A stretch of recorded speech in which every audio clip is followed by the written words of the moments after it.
Good evening, everyone, and welcome to this meeting of the Troutdale Planning Commission for Wednesday, October 30th, 2024. We could have roll call, please. Commissioner Andrews? Here. Commissioner Minkoff? In person. Commissioner Leamy? Here. Vice Chair Prickett? Here. Commissioner Wilcox? Here. Chair Stephenson? Here. Commissioner Allen? Here. Okay, and with that, I would like to ask everyone to stand for the Pledge of Allegiance, and Commissioner Minkoff will be leading us this evening. I pledge allegiance to the flag of the United States of America and to the republic for which it stands, one nation, under God, indivisible, with liberty and justice for all. All right. Are there any agenda updates for this evening? Okay. And regarding the minutes for October 9th, do we want to hold on those?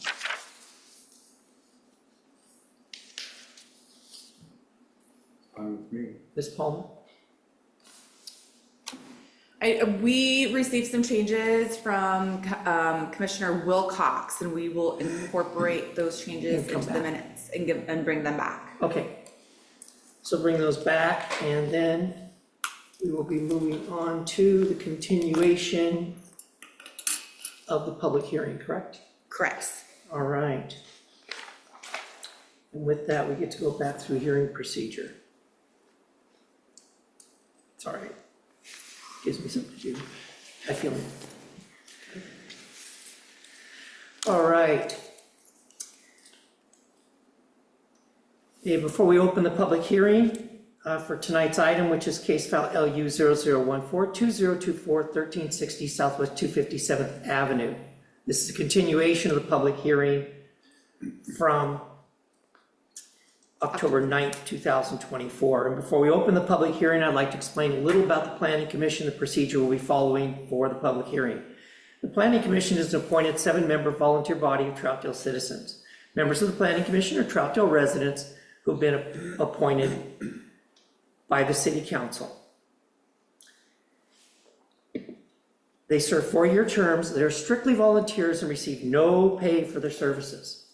The Planning Commission serves as a citizen committee for the review of land use applications and various land use related matters within the city. Items which the Planning Commission consider include uses of land, subdivisions, major variances, land use policy plans, and development regulations. For some land use applications, the Planning Commission makes a final decision. For other applications, they are simply making a recommendation to the City Council, who renders the final decision. The application tonight is a Type 3 quasi-judicial public hearing, and the Planning Commission will be the deciding body for that. Quasi-judicial public hearings are held in accordance with Oregon law and procedures contained in the Troutdale Development Code. The hearing proceeds as follows. City staff presents their report, which includes applicable criteria and standards for the matter under consideration in the land use application. All testimony and evidence should be directed towards these criteria. If you believe that other criteria in the Comprehensive Plan Development Code or other city land use regulations apply, you must identify these criteria and explain why they apply to the decision. The Planning Commission accepts public testimony relating to the application. The applicant is allowed to speak first, followed by proponents, then by opponents, and then by any parties neutral to the application. An opportunity will be provided to anyone testifying to clarify any issues raised. All issues raised by a participant during the public hearing must be sufficiently clear and specific to allow the Planning Commission and other parties an opportunity to respond to those issues. Failure to raise an issue during this public hearing may invalidate a future appeal based on that issue. Prior to closing the public hearing, any participant may request an opportunity to present additional evidence or testimony regarding the application. The Planning Commission must grant the request either by continuing the public hearing to a future date or by leaving the record open for at least 7 days to admit only that specific additional written evidence or testimony. If the record is left open for the additional written evidence or testimony, Any participant may file a written request for an opportunity to respond to new evidence submitted during the period the record was left open.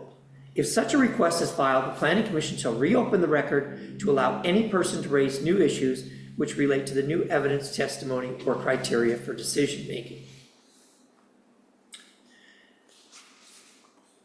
And before we open the public hearing, other than what was stated at the meeting on October 9th, does anyone have any conflict of interest, ex parte communication, bias to declare? No, no, and no. Okay.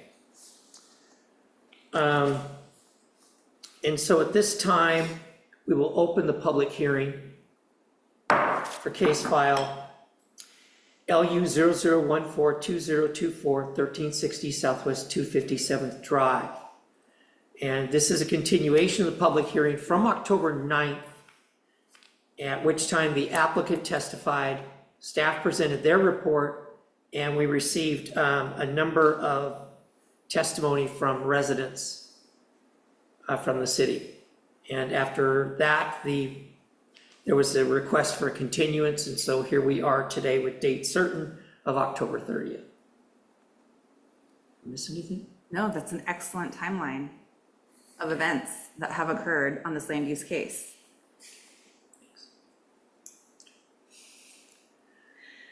So I'll provide an update here. The applicant did submit a revised site plan. However, we did not receive that site plan in time for us to do an analysis per our development code standards. So the applicant is requesting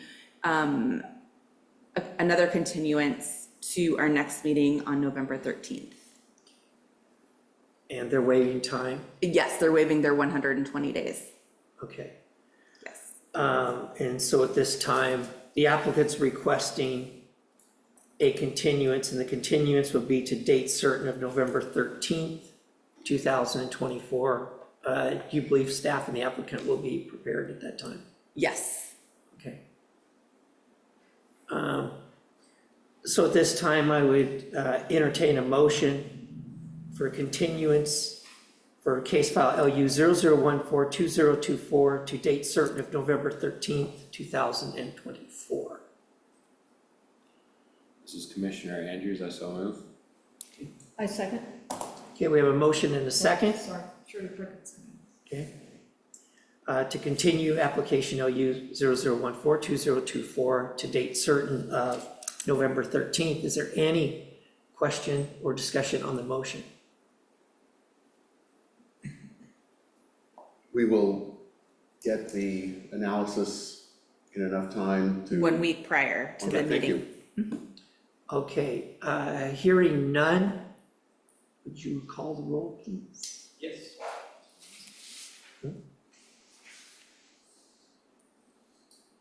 Commissioner Andrews, Yes. Commissioner Minkoff, Yes. Commissioner Leamy, Yes. Vice Chair Prickett, Yes. Commissioner Wilcox, Yes. Commissioner Stephenson. Yes. Sorry, Chair Stephenson. Commissioner Allen. Yes. Okay, that carries. We are continued to November 13th. Thank you. All right. Moving right along, the next item is land use application 7516. And this is a type 4 hearing for text amendments to the Troutdale Development Code. Can you take it away, Mr. Meyer?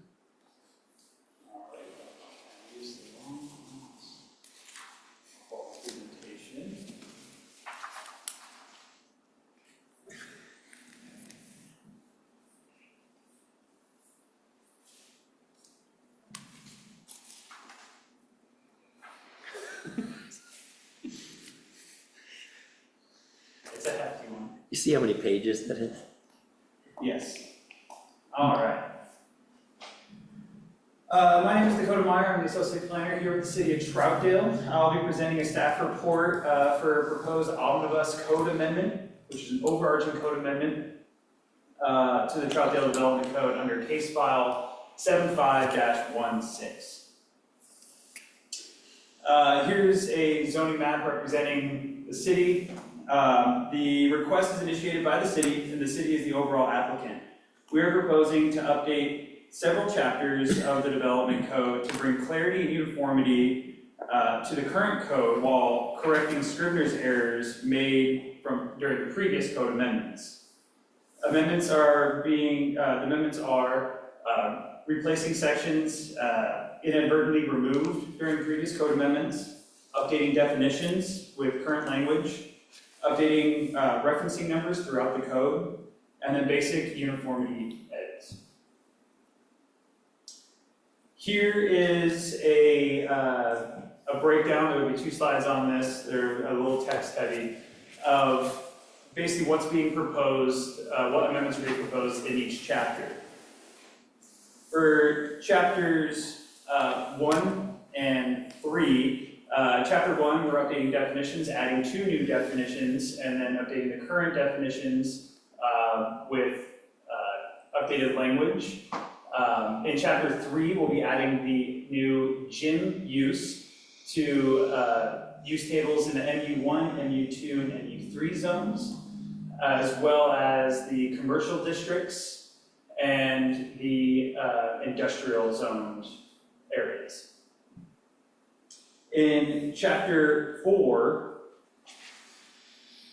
we will be fixing Scrivener's errors by adding tables inadvertently removed to sections 4.230, 4.315, 4.316, 4.317, and 4.318. We also will be updating reference numbers and to improve navigation throughout the code. In chapter 5, the edits are fixing Scrivener's errors by adding tables inadvertently removed in sections 5.040 and 5.220. In chapter 6, updating reference numbers to improve navigation. Chapter 7, general uniformity edits. Chapter 8, general uniformity edits. Chapter 9, update reference numbers and general uniformity edits. And then Appendix A, the design standards for Central Business District, update reference numbers and general uniformity edits. Here's a description of the proposed changes. So I'm not able to, as you know, the packet is quite large, so I'm not able to pull every single edit that is being made into this slideshow. So this is just this is a couple of snippets from the proposed changes and the red lines showing the changes for example, chapter 1, updating the terminology within existing definitions list, adding the definitions for EV charging and gym. So EV charging is there, showing the new definition. And then in chapter 3, we're showing where gym has been added with the 5,000 square foot discrepancy added to the code. In chapter 4, we'll have sections 4.316, 4.317, and 4.318 replaced back where they originally were, as they were inadvertently removed during previous code amendments. We'll also be replacing several tables that will remove, both the historic inventory list in section 4.230 and the tree replacement mitigation table in 4.315. If you look at our current code, there's highlighted areas for these, meant for them to go back in when they remove them, and it has not been done in some time. Oops, I guess chapter 5 as well. Chapter 5 will be replacing the mobile food vendor use and operation table for section 5.220. The remaining chapters, chapters 6, 7, 8, 9, and Appendix A, will receive general edits and general uniformity and referencing edits. So here's kind of a depiction showing those changes, spelling out the numbers, making sure that they're uniform throughout the code, make sure the parentheses are there, and then also on the right-hand side of the screen there, showing the updated chapter reference number as it is incorrect. There's no longer a chapter 11 within this code. And same with our signage. We did receive a comment from Metro, and Metro submitted a comment with concerns regarding the newly added gym use to the industrial zone area, specifically within the RISA, which is regionally significant industrial areas, as they have more requirements. The RISA area is in the dark gray in the map there, so basically the airport area. Metro requested that the city add specific standard to section 3.420 to not allow gym uses on lands designated RISA on the Metro 2040 growth map. So this next is, this is a look at what the proposed language would look like. This change would be on page 75 of the packet. If this is something that I would like to discuss once we're through with the presentation, discuss this language so we can make sure we have this correct as we move forward.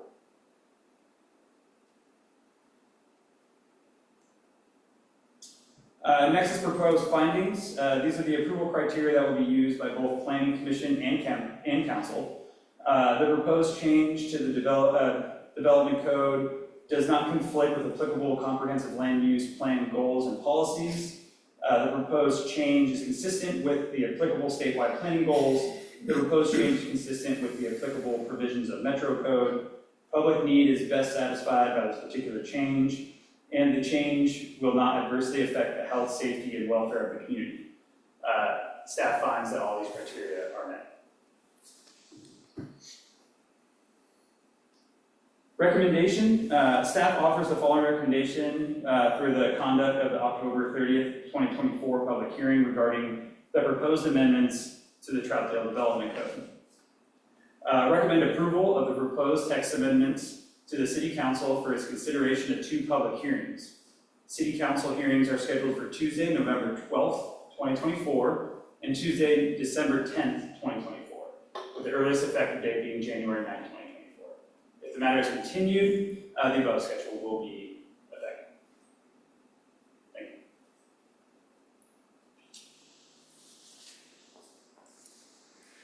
you. Okay.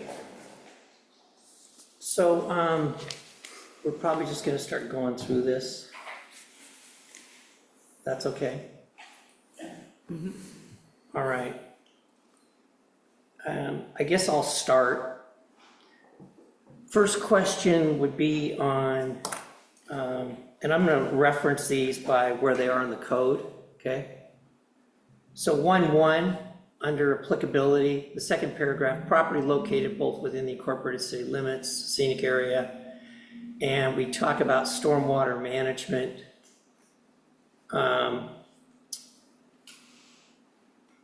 And flood management. The city doesn't have any systems out there for stormwater management. Excuse me, this is Commissioner Minkoff. When you say, I'm trying to find what it is you're referring to, when you say 1.1. Page 1.1. Page 1.1, thank Right. you. Third paragraph, 1.016 applicability, second paragraph there. Thank you. Okay. Got it. So I guess what I'm wondering is, are we asking the city to do something they really can't do? What that is that's in reference to the intergovernmental agreement we have with the county out in those areas, where the permitting, well, we do not do land use in those areas, that is all done by the county. Building permits, floodplain permits are done through the city for those areas. So I believe that's what that section is referencing, is that's directly from the IGA. Okay. Mm-hmm. And stormwater management? Mm-hmm. I concur. Okay, That's- just because that's there really directly isn't from any the IGA, stormwater yeah. management. Okay. And then I guess, and these are petty, but I'll just bring them up. We say sections 4,500, right? And then section 5.600, do we want to say section section and section rather than commenting those. Just so we're a little consistent there, maybe, a little more consistent. I'm not gonna die on that hill, but, I think it's coming out in the list format, so how it's written is the proper language, because you're saying in the following sections, and okay, then you're listing out the sections that are applicable. okay. All right, and Commissioner Wilcox? You just wanna chime in when I hit a page that you care about? Yeah, I also do have, you Okay. dropped off some notes Okay. for me as well, so. I'm happy. Okay. This is Commissioner Wilcox. Yes, Dakota has my page numbers also. Okay. The next one I have would be 1-3.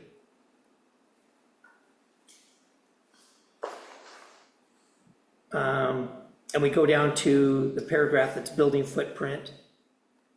We should probably spell out 200. Mhm. And then if we could spell out 30 inches further down in that same paragraph. Correct. Okay.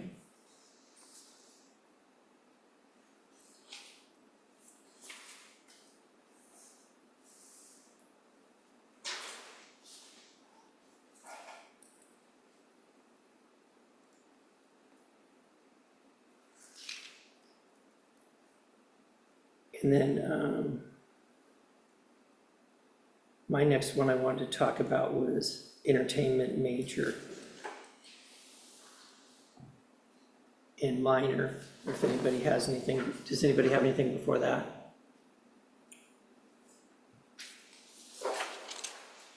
So I guess we've done some work on this, and I'm looking at entertainment major, a commercial or nonprofit enterprise included but not limited to amusement parks, multi-screen theaters, museums, nightclubs, stadiums, zoos, and other similar uses, but not casinos. Facilities often have a fee or age restriction for admission, generate significant traffic impact in comparison to a minor facility. On traffic impact, would we say more than a typical like residential development or something? And generate a significant traffic impact. Typically, we would give it You see where a I'm trip going? count. I'm trying to give you a floor. You know, where it's like, okay, it's gonna generate more than this. Right, and I'm just trying to think like in comparison, like, 300 trips. It's hard to say. It's hard with to the trip- say. Going with the trip count based on traffic there, because that's a study that's done. How I read the entertainment major compared to entertainment minor is they are two different scales. For example, with major, we're talking about amusement parks, multiple screen movie theaters, large scale museums, compared to for minor, we're talking about arcades, game rooms, to where right now, currently, there's the arcade that's about, or they wanna put in down in the, Outlet Mall. yeah, an outlet mall, thank you. That's a much smaller scale to where we wouldn't allow an amusement park there. So I think how the definition is written, it'd be hard to put a trip generator on that because that's already going to be required by county, if it's on any sort of county road, where then they will have the say of whether or not that's something that's possible. Okay, Just because I think if we put that in there, it could, while I understand where you're coming from, it could be a little bit difficult to then, now we're basically looking at that, because what if a small scale arcade has a large trip number, just because they have a lot of kids coming, they might be driving as much, Yeah. a lot of people, foot traffic, all that, that could potentially bring it to the same threshold as a major, even though it's not identified as a major. okay, and then majors, I started really thinking about this, and it's like, what about like musical performances, live performances, things of that nature, especially when we get near residential properties? I'm just thinking if we have like some live music thing going on and it's 200 feet from somebody's house. So yes, if somebody came in with that type of proposed use, depending on, we would ask them for a trip count. Most likely, it would be classified as like a major entertainment facility. Okay. This code, you did a revamp. I just want to give a little bit of history here. So this code was redone in 2017. Yes. And I know that right now there is a facility in Troutdale that does live music near, residential homes. And they weren't, when they came in for that activity, it was before 2017. Right, And the city has an agreement with that business. right.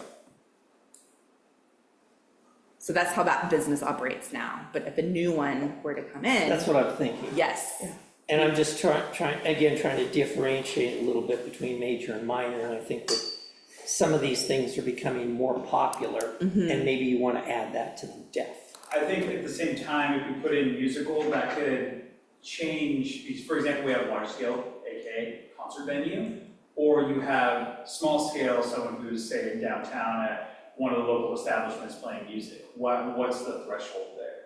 I think that's why it's left out, and where it's more of an age restriction, to where if you have a small scale, say that's at a restaurant playing music, or has during our First Fridays how they're playing music outside, what's that threshold going to be? I believe that's, again, I wasn't here at the time, so I'm not sure what the discussion was, but I believe that's maybe why it's not listed out, because how can you then have a minor and a major when we're talking, you can do concert hall or concert venue maybe for major compared to downtown, concert during the First Friday event. Okay.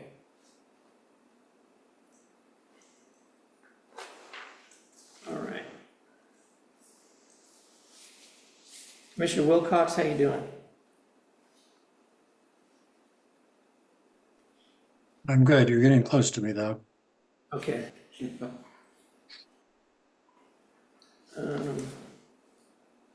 What's your first page? 1-7. 19, page 21. Okay, let's go ahead with that. Okay, what I've got is, get to the right page.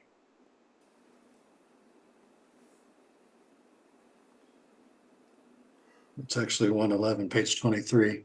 The definition for food trucks / trailers. The way that reads, it's describing more like a catering truck or a lunch truck that travels around from one location to another.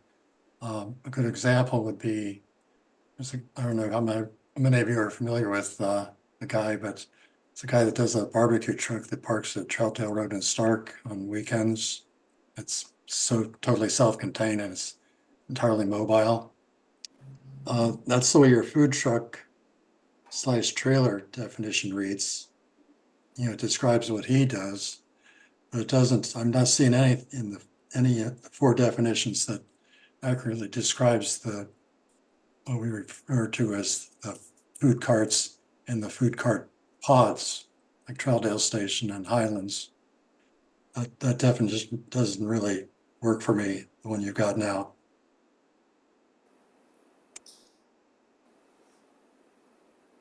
So we'll probably have to come back to that one. Okay. So, correct. So, Paul, the food vendors at the Troutdale food carts or food cart station, I forget the exact name of it, those are classified as food carts. And the stalls located at the new Wayfinder Brewery are also classified as food carts. They're there on a more of a permanent basis.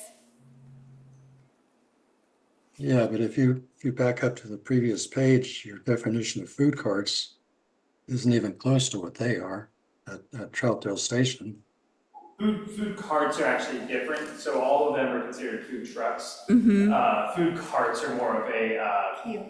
yeah, like a kiosk, kind of like, it's different, we have a kiosk definition, but it's like a hot dog stand kind of thing, you know, if you figure that, that's more what we actually, the definition of a food cart is. Everybody just calls them food carts, but really they're all food trucks. And that's why the definition for food trucks is quite broad, or trailers, because it could be kind of like a gut truck that moves around daily, or it can be at a single location, but it can be moved, it's not permanent, it's not anchored to the ground. They are self-contained within themselves.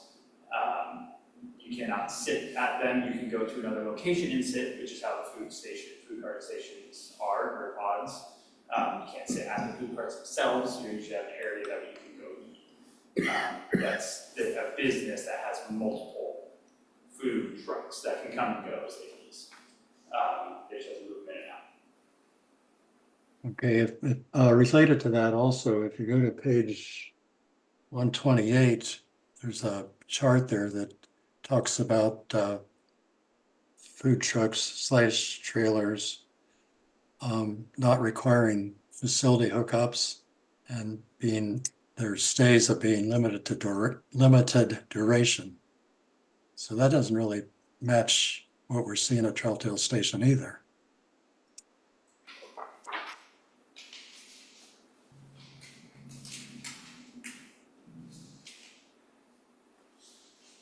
Because at Troutdale Station, there are food carts. Those are food carts and not trucks. Well, but what I see in person isn't, the food carts at Troutdale Station doesn't match your definition for food carts. How, I guess my question is how so? What's your recommended change? Well, it says, I mean, the way it reads, temporary stands with a maximum size of 100 square feet. Examples include a food stand erected for an event, such as food stand put up and operated for duration of an authorized community event. And that's like somebody setting up at Columbia Park for a baseball game or something. I get what you're saying. I get it. So, yes. Yes, sorry. So you don't really have a So- definition that suits the food cart pod people. So with the food cart pod, It goes it back to actually the changes its definition a little bit to where when you have a pod of them, it falls under an eating and drinking establishment. Thank you. Because the pod is the primary use and the food carts are the secondary. So for example, Troutdale Station is actually considered an eating and drinking establishment, similar to the one at Wayfinder, and the one that will eventually be going in over at Away Days Brewing. So those are considered a different use, even though they are food trucks. It's just, it falls under an eating and drinking establishment, rather than this, how that new table, or nothing to do with the old table we're putting back in, is it's listed more, that's talking about if you wanna have a food truck that goes down to the outlet mall. They can do that on a limited duration, either they leave every day, or they can be there for 90 days consecutively in a 80-day period. So that's kind of where it changes a little bit, because that's no longer an establishment now. That's a single standalone. When you have multiple of them in creates a pod, that's now an eating and drinking establishment. Establishment. Yep.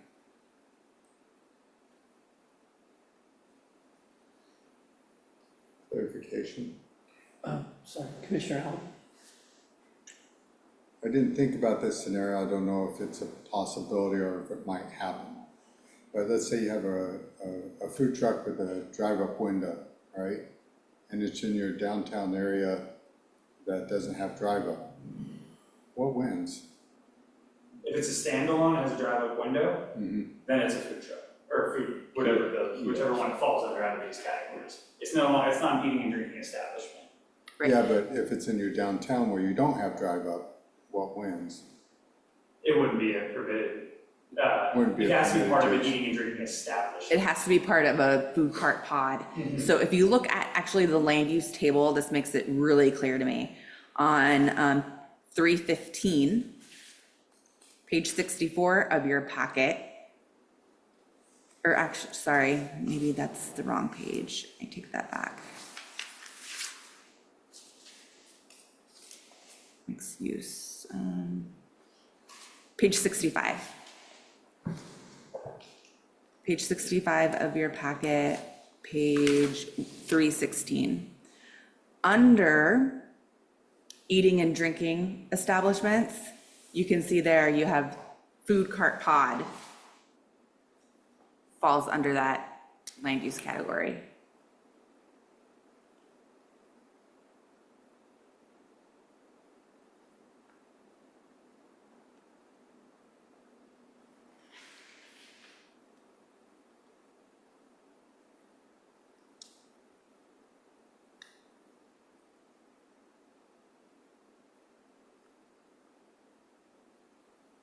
Commissioner Wilcox? How are we doing now there, Commissioner Wilcox? Well, it looks like you have, well, it's not really listed under eating and drinking establishments because it's not indented.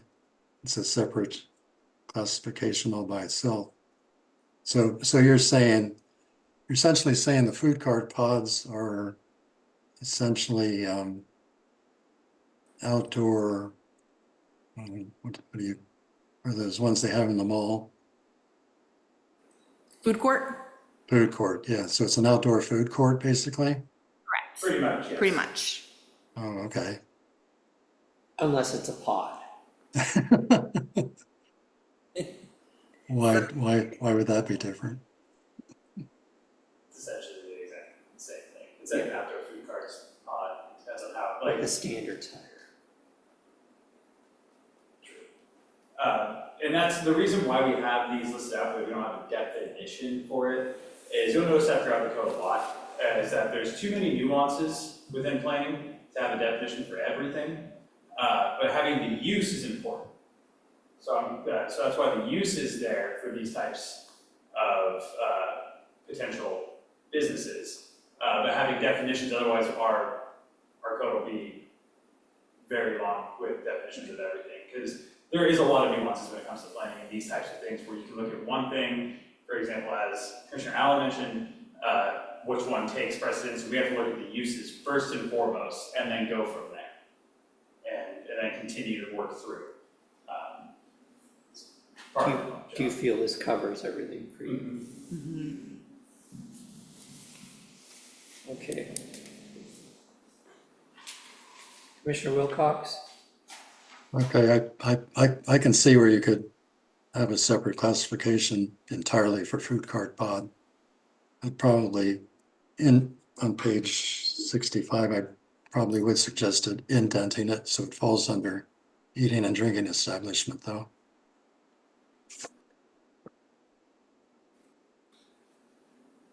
Okay, proceed ahead.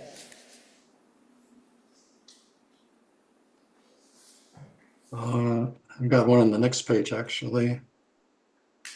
On page 28, if that's not too far ahead.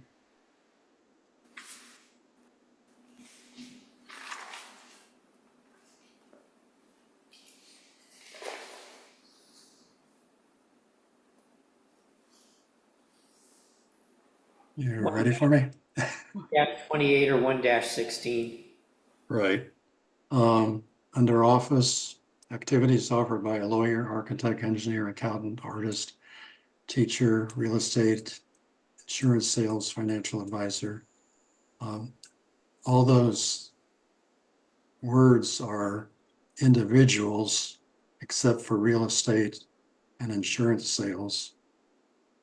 So if they're going to be individual vocations, I think it should read something to the effect of real estate salesperson and insurance salesperson.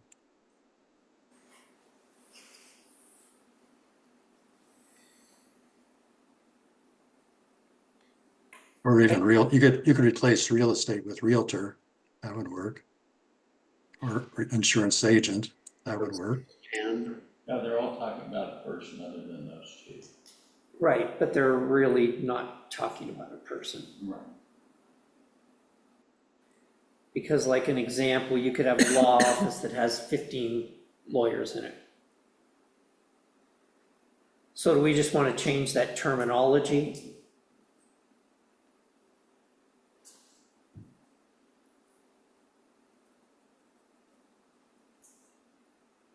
so this is Commissioner That's- Minkoff. I'd say the simplest would be to change real estate to realtor and insurance to insurance agent. But I guess, this is Tanny again, I guess that tells me one person too. When you say real estate agent, I don't know, I kind of feel like that's saying one. But the teacher, accountant, teacher, artist is one. Right, but you could say, you could make an argument that a lot of these could be one. Yeah, all of them are singular.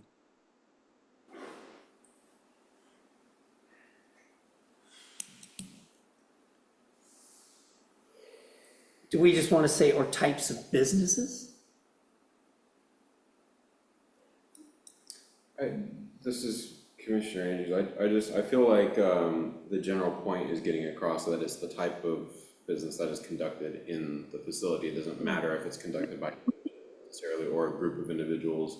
It's just the type of work that is being done in that place and a professional office setting. And it's not limiting, which means it gives the staff more flexibility to work with it, but it still is within that like category, I guess. If we want, I'm happy to make this change. We just make everything plural.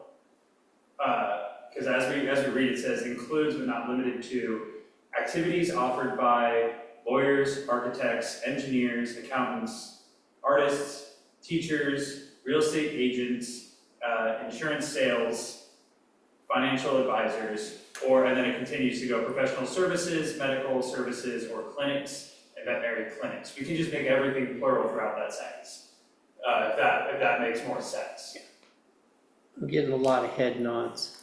Instead of just real estate, Yeah. I get where you're coming from, I understand we just make everything across the board plural. Ms. Palmer? Fine. Yeah, okay, sold. Plural.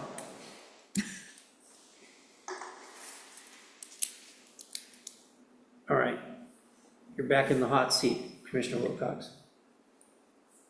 I don't have anything until page 53, if you have something before. I could make something up, I guess.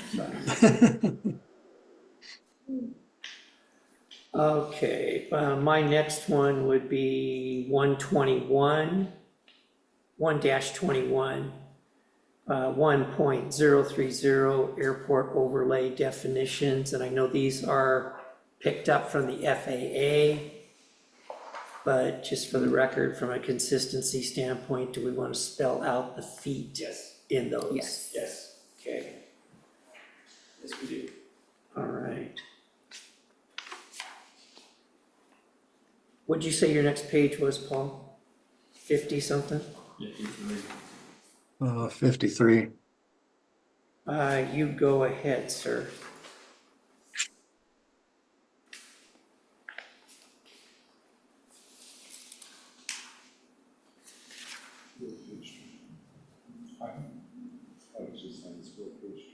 Yeah. Okay, under 3110, let's see. The word for, I put the numeral 4 in parentheses after it. Under 3111 or 31 or 3.111, I'll spell out 10,000 and 20,000. Same in the next section, spell out 7,000 and 10,000. And in the next section, spell out 4,000 and 7,000.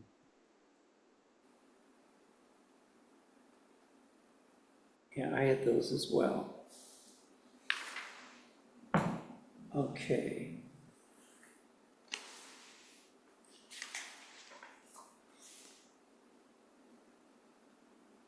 And then I had a kind of a technical procedural question on 3-7, page 56. When we look down at the table notes and all of these, it gives the feet, it's not spelled out. Do we need that spelled out in those down below? Yeah. Which page is that, sorry? Oh, 3-7. And you look where it says table notes, front yard setback is 20 feet. Do we need to put the word 20 in there? Or are we good?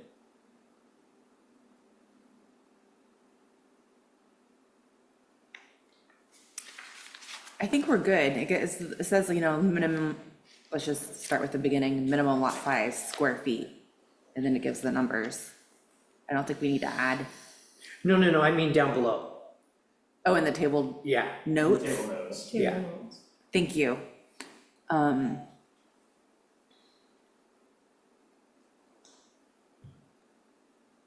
so I guess my point That might is, That's- run it off. well, no, what we're doing is we're spelling it out throughout the code, but in the table, we're not spelling it out. So is this part of the table or part of the code? There's And a they lot are- of those, so I figured Yeah. it was part of the table. Yeah, that's what I thought. Okay.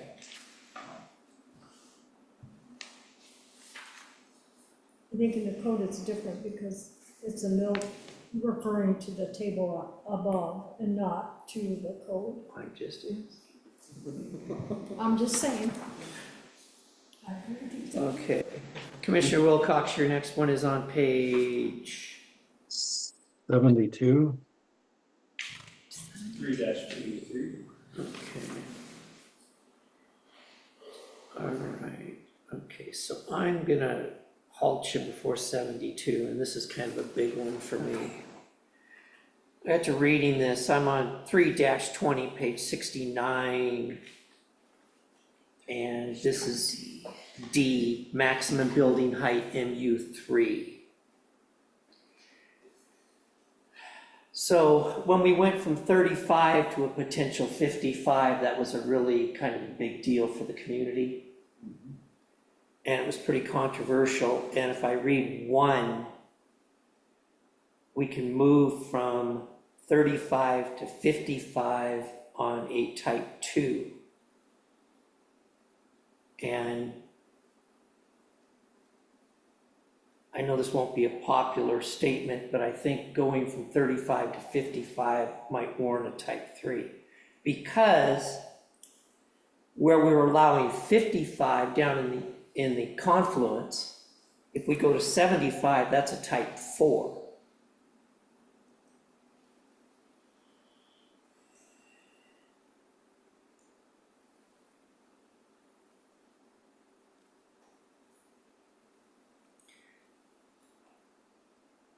I can give my 2 cents. I think this code is very, very, it defers a lot to the planning director in this code when making development type of application decisions. It's very lenient in that way. If an application came in and a development was proposing to go from 35 to 55 feet, I would look at the entire application. And this code gives me the opportunity, if I don't believe it's a type 2 application, I could move it to a type 3 or type 4. No matter what, the code just allows the director To do that. to do that. I think as the director and planning staff, I think we would take a look at an application coming in with that proposal, and we would automatically bump it up, because we know that if an application comes in and they're increasing the height by 20 feet, we know the neighbors around them are gonna come in and they're gonna wanna provide a lot of input. I don't think we need to change the code, because know that internally. But You're not gonna always we be. hear, we've had it where we thought it was gonna come before us and it didn't come before us. Yeah, that's true. It went as a type 2, it went type 2 and we had no say in it. So I don't think there was ever an intention to have 50 feet outside of the confluence. The confluence is the only site that's zoned NB3 in the city. Unless it gets expanded.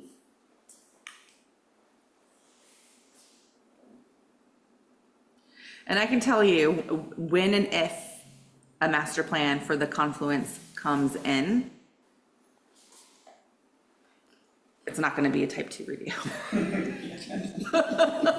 So And I guess I would, this is almost kind of like a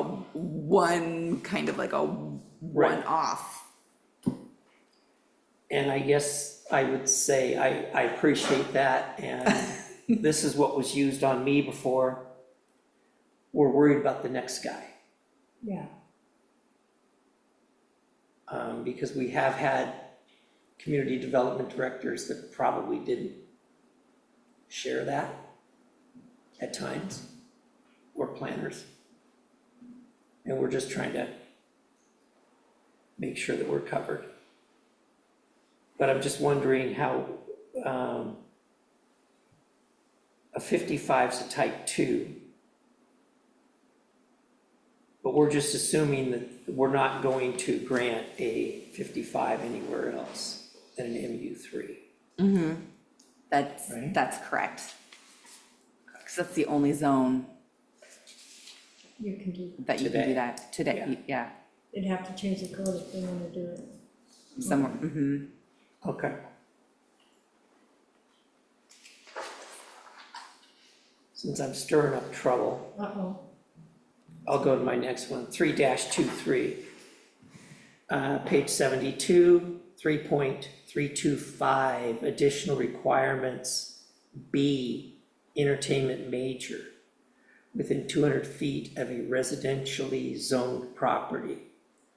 And that's what I brought up, is if you have a major facility and you're 250 feet away, I think that's really close to somebody. It's a block and a half-ish.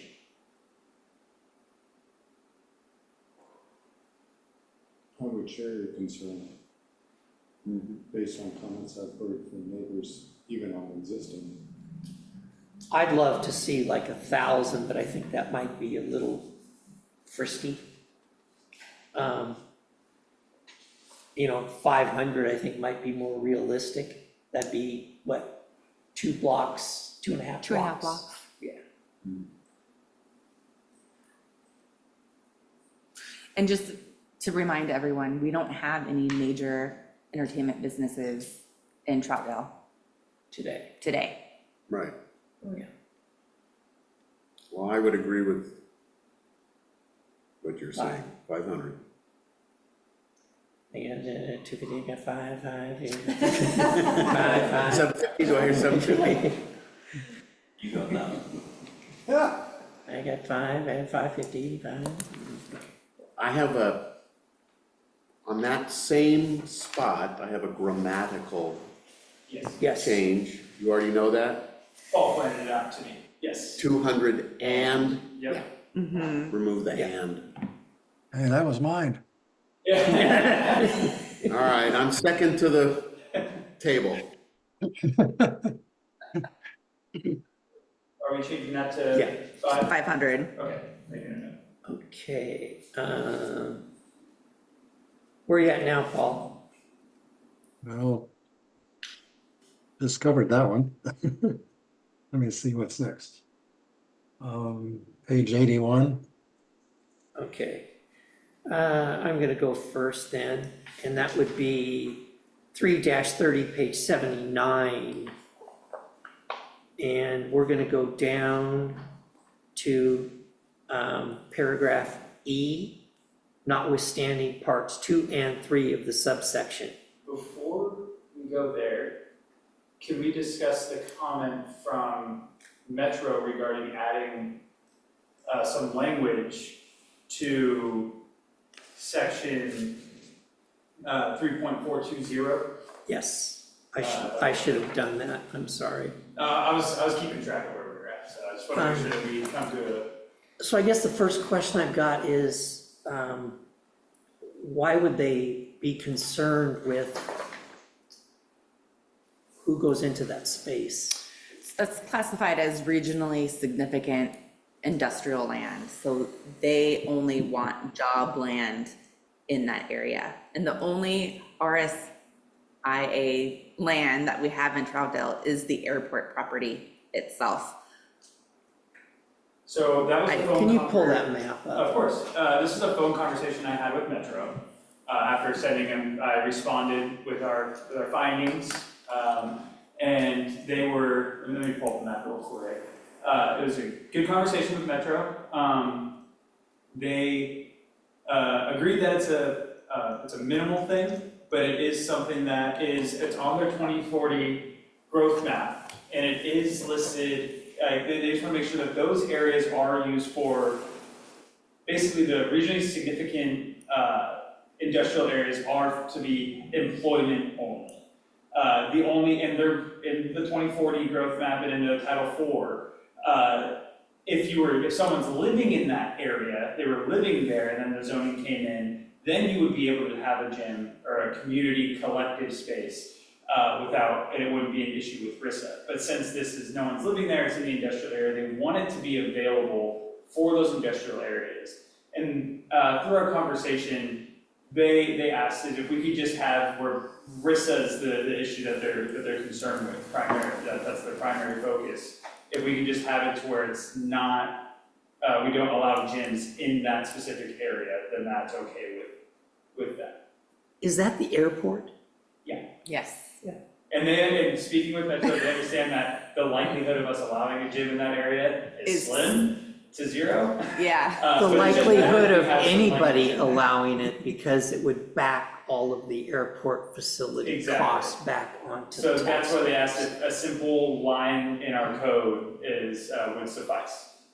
Just not allowing, that we can keep they don't have an issue with the gyms in the industrial area. It's just the RISA area, if we can have where that applies to everywhere except for lands designated as RISA. Okay. It's a good catch, but I just couldn't see tearing the airport down and putting in a Gold's Gym down there or something. So I guess my main question is, are we okay with adding a Right. D We okay with that? to the top it's in the list where it has permitted, not permitted, conditionally permitted, and then D, gyms up to 5,000 square feet shall not be permitted in areas designated significantly industrial areas on Metro's 2040 growth map. And that's just the airport.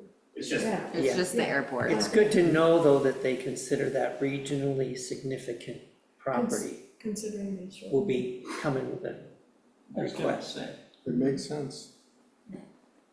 okay, we'll move forward with that. Okay. Thank you. Now, Okay, continue on to your. back to live action. Back to that regular schedule okay. program. Paragraph E, notwithstanding parts 2 and 3 of this subsection, I think we should parenthesize and put the small i's for the 2 and the 3 rather than the numbers 2 and 3. What page was that again? I'm sorry. 3-30. Okay, thanks. Everybody follow that? Yeah. Okay.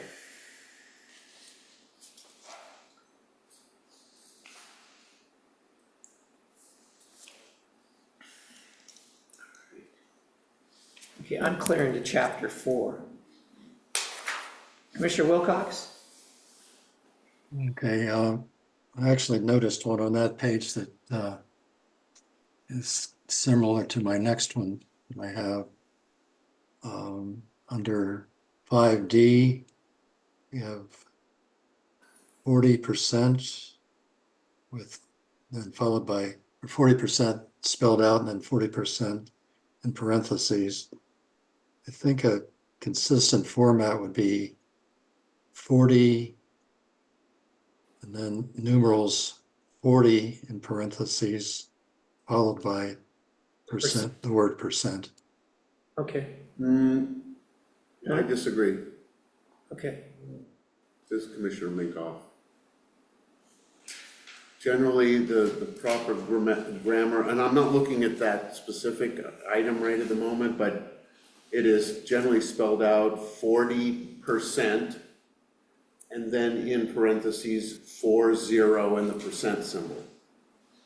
Rather than 40, number 40, and then spelled out percent, because that percent symbol needs to be in the parentheses. The percent symbol. Yes, so I would agree with that 40% statement.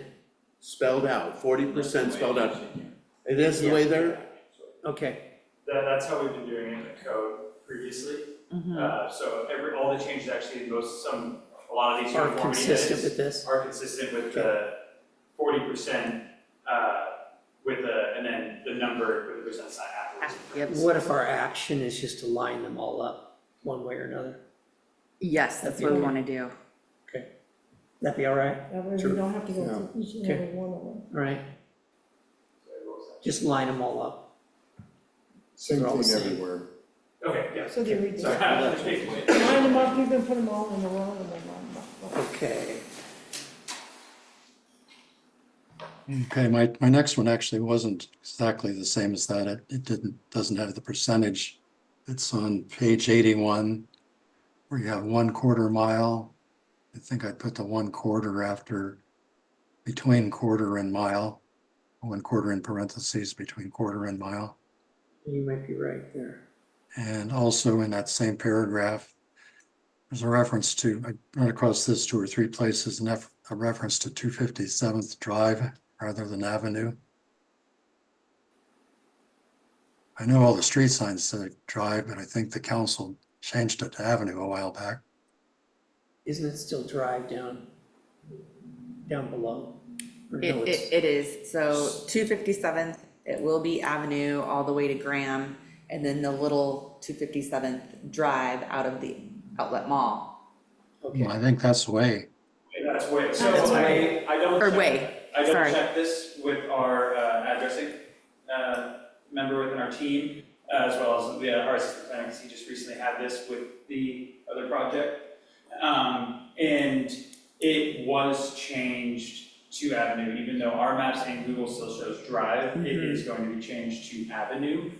Just has been taking some time, so I double checked that because I wanted to make sure. And so those should be changed to Avenue. okay.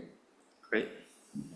That's just when you were talking about the Yeah, project. it's some, You yeah, had Avenue and then it changed to Drive. I'm thinking, well, do we have a correction we need to make? Well, it was Avenue up there and it was drive down below. So Right. it's Yeah, Avenue now. yeah, I think that the council, those people. Well, it was the council in coordination with Multnomah County. That's But gonna change. Yeah, the council did it.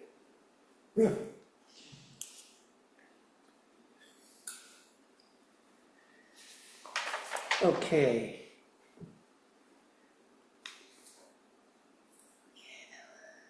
Moving right along, chapter 6. No. Do you have another one, Paul? My next one's not until page 98. Oh, let me see if I can get ahead of you.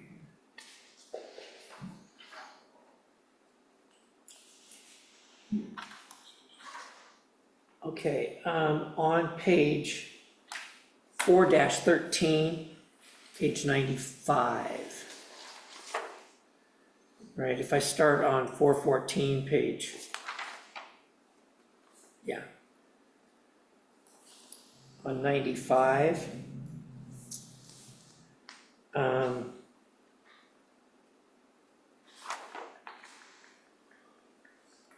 We come along and we talk about 1 and 2. I was having trouble tying these out.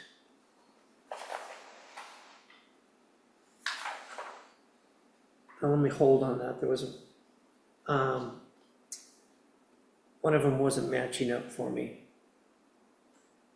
So I'm gonna I'm gonna defer to that, and come back to it, okay? Commissioner Wilcox, was yours for the historic landmarks table? On page 89? Or removing the 98? I just wanted to make sure I didn't skip over it. I'm going 97 is my next one. And I know this was in there, and this is something that had come up before. 4-15, page 97, the second I up towards the top, the maximum allowable height within A2 zoning district may be increased to 45 feet for apartment construction.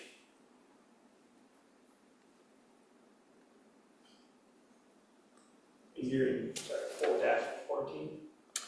I am 4-15. 4-15. So these are development standards.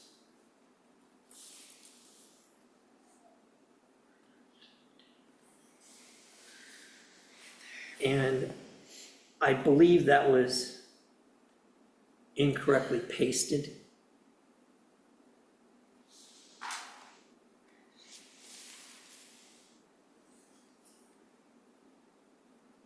Is that just try-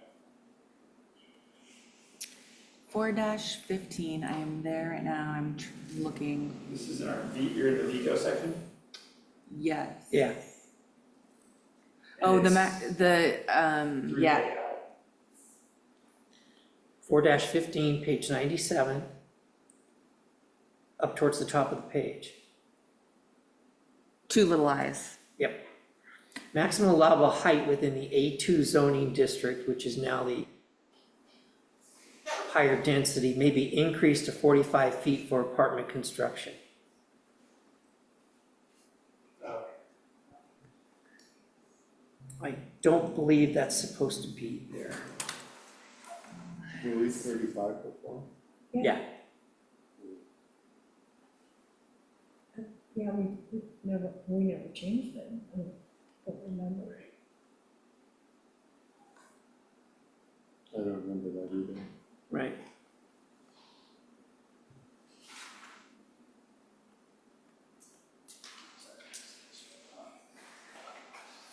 Do you see it? I'm still struggling to find it, so I'm just gonna come take a look. Okay.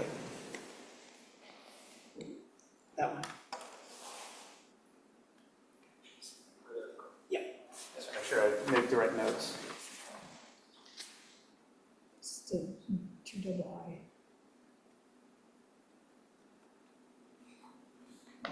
You bet. Okay.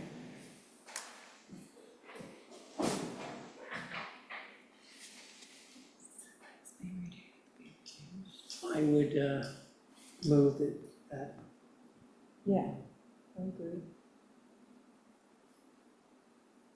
okay. Commissioner Andrews? Yeah, makes sense.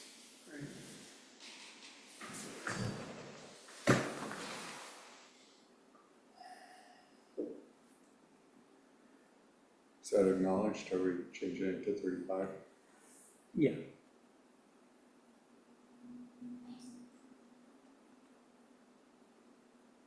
Looking at the versions, Ms. Palmer, it looks to me like it all of a sudden just appeared. That's why I'm double checking really Yeah. quick. Yeah. So bear with me a moment. Sure. I wanna make sure, because I'm looking at our regular code as I'm trying to do both side by side and see if there's any weird discrepancies. And I'm looking at the regular code and I can't find that in here. So that's why the code that's current, so give me one moment while I get to that page in the packet. To make sure, because I believe that shouldn't be in there at all. So one moment, please.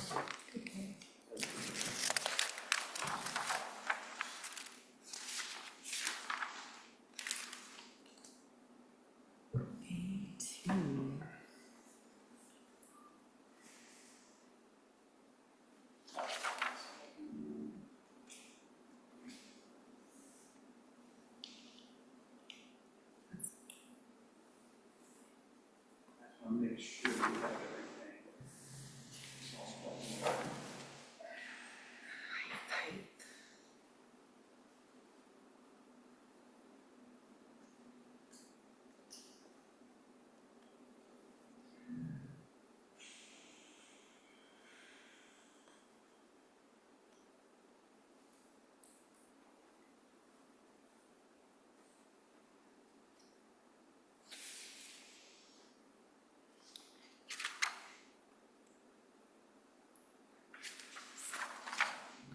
Chair Stephenson, I have to ask a question because I don't know the history, but I'll let Dakota speak first because you might answer my question.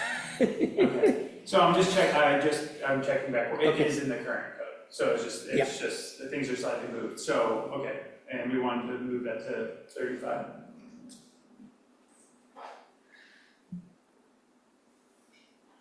Ms. Palmer? So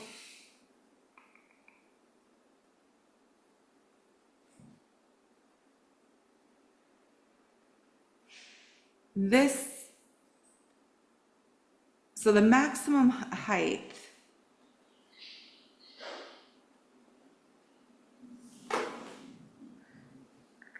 So what would, Dakota, can you read, sorry, can you read me back what the change would say? Maximum height, the maximum allowed height within the A2 zoning district may be increased to 45 feet for an apartment construction.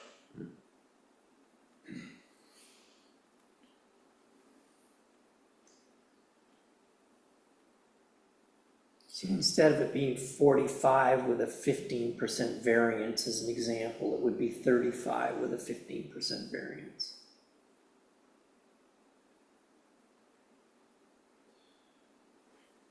I have some clarification.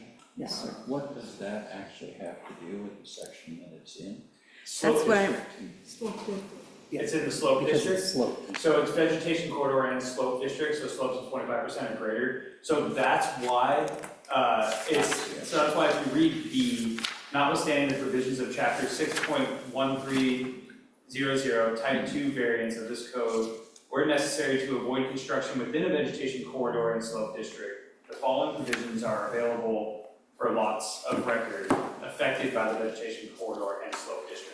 So that's why it is there to be up to 45, is because in order to not build within the areas or build on a slope, they allow to go up. Consider Fox Ridge. That is in there. They have the variance for that bottom section because that's in a eco location with the slope that's at the back. They had a type 3 variance that came through for approval. So that's a similar, in order to increase those front ones, due to the slope on the southern side of the property. Right. And I probably wouldn't have honed in on it as much, but we've been honed in on quite a bit with Fox Ridge. but sorry, the A2 zoning district Is now HDR. and that's gonna be changed Right. in that. Right. But this wouldn't change the height. HDR would change the height. Correct. Yeah. Okay, Oh, you're. I the understand, A2 thing, I had to process that, I was, Okay, yeah, so A2's going Thank you, away either way. thank you. Yeah, A2 needs to be Thank changed to HDR. Okay, and so that would stay at 35.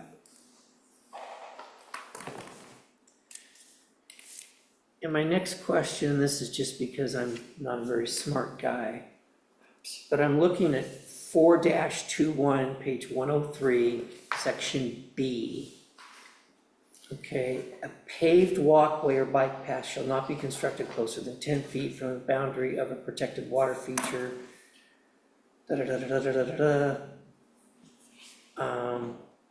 And where applicable, 10% may move within 30 feet of the protected water feature. If it's, a lot of these are 50 feet, period. And so am I reading this right, that if we do a trail, we can actually go to 30 or less?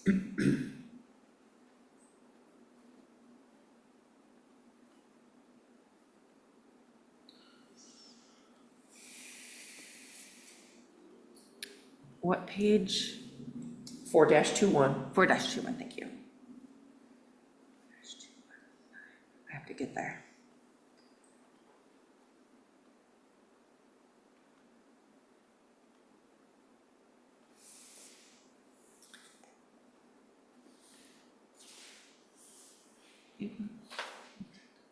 Shall not be constructed closer than 10 feet from the boundary of protected.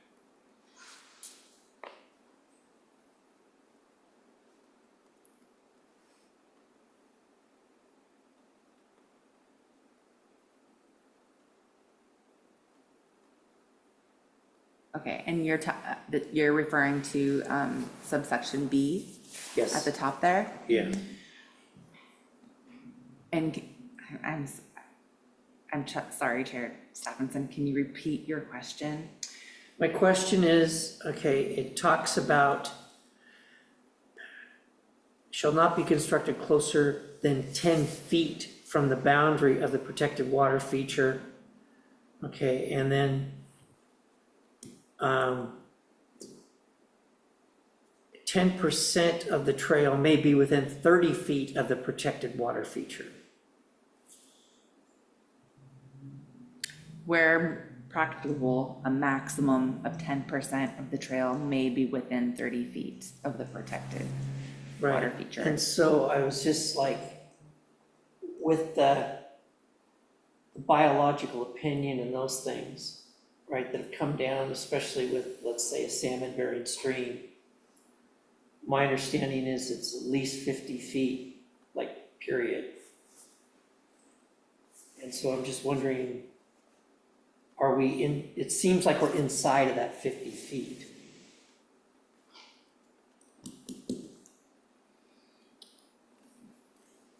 Correct me if I'm wrong, I'm reading it as if it's going to be paved, they must increase the vegetation corridor by the distance equal to the width of the proposed path. So that vegetation corridor moves up, that's the boundary to the corridor. So I'm reading it as if you want a paved walkway, say it's 10 feet wide, just use that as an example. Right. You have to increase the vegetation corridor where the boundary is by 10 feet. And then from that 10 feet point, that's the boundary, you can be within 30 feet. But then later we talk about 10% may be within 30 feet of the protected water feature. So I think I'm still within, I still think I'm 30, as an example, I'm 30 feet from the water. Am I right? Mm-hmm. At the end of the day? And I'm just wondering how we do that.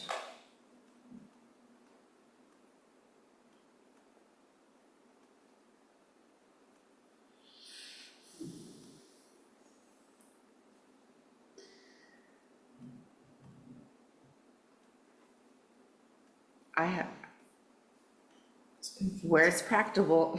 I mean, they would have to come in with a site plan that would have to be reviewed. And only 10% of a section of that trail would be allowed within 30 feet of the water feature. There'd be a lot of calculations, like how long, yeah. Yeah, and I don't question that, I just know that like a lot of times, right, it's 50 feet and you can't even cut down weeds or anything within this 50 feet, it's just like, you know, it just sits there. And so I'm just thinking, first off, it'd be one thing if you were doing something into 30 feet, but you're potentially building something within 30 feet.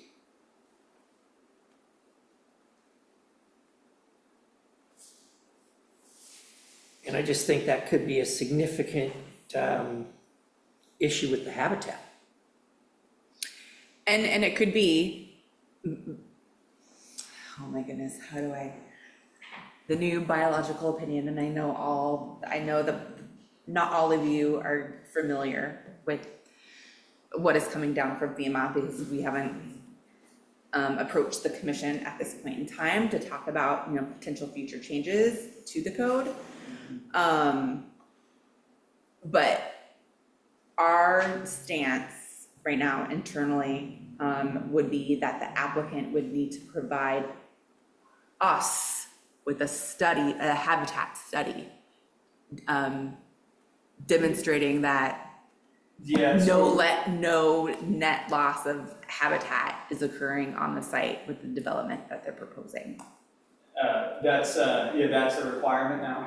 We already required that, make sure it's not, but it's, now the requirement's more stringent, coming down from FEMA on all of cities within Oregon that have any sort of waterway or habitat. So I see this knowing that there's going to be some changes in the future.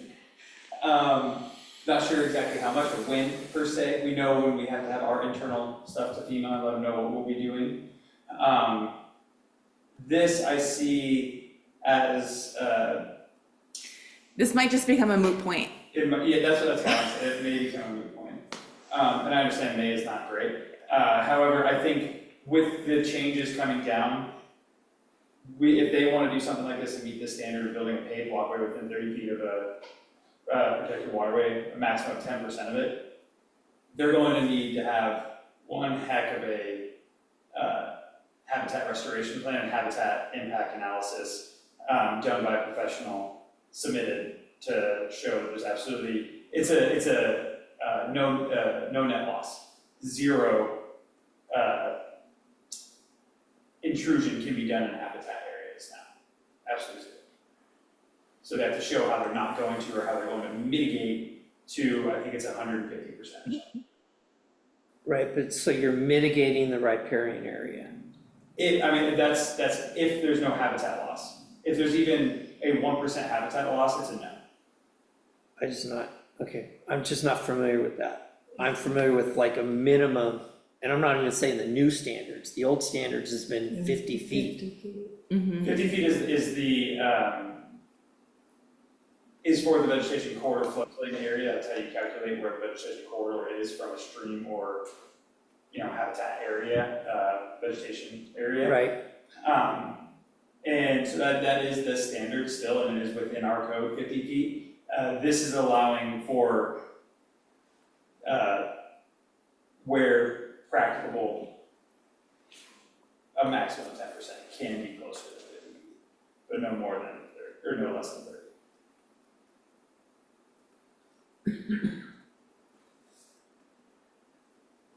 okay. I just think we're playing with fire there a little bit, but just my opinion. All right, thanks.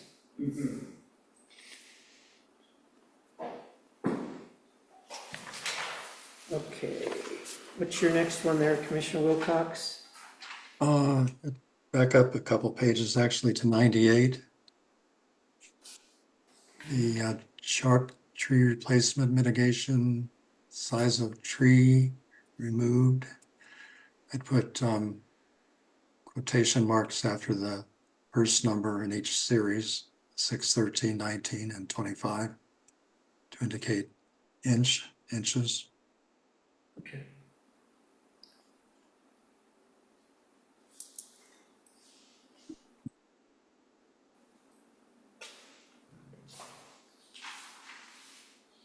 My next one's pretty close, 104.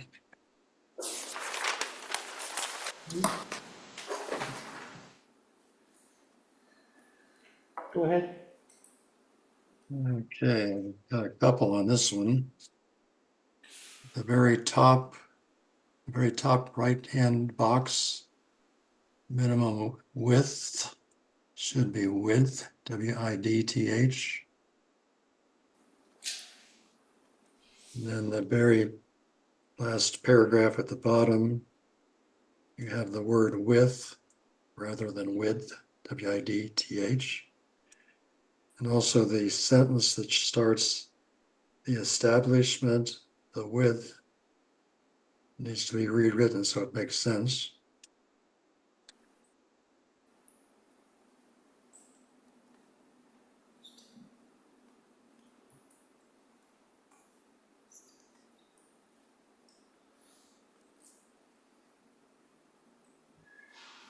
Okay.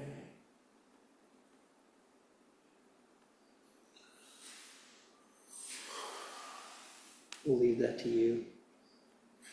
I'm just double checking the previous verb that this was pulled from to put back in and see If we like it better. I know there's it says to establish, it's not supposed to be to establish the width of the vegetation corridor measure in 25 feet increments. So that first part of the sentence should be to establish the width of the vegetation corridor. Yeah, that makes sense. That makes a lot more sense. Yeah. That will be changed. Okay.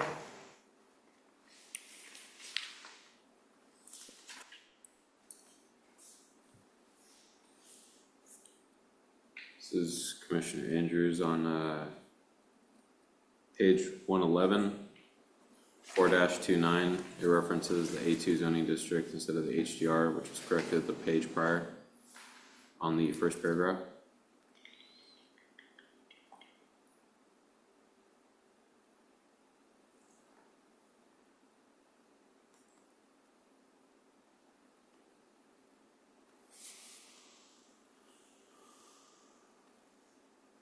And where does it come up again? I'm sorry. 111. Top of 111, first paragraph, Okay. second, penultimate sentence there. Got it. Thank you. Or line, yeah. Okay, we'll come back to 108. Delineation of habitat conservation area. In that last sentence there, boundaries should be done by a professional. Or,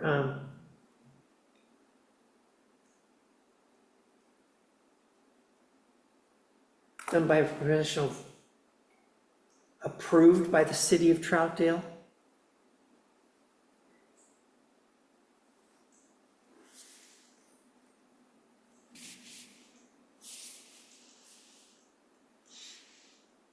We're saying and verified, but shouldn't we say something about the person doing it? Shouldn't it be someone that we're seeing?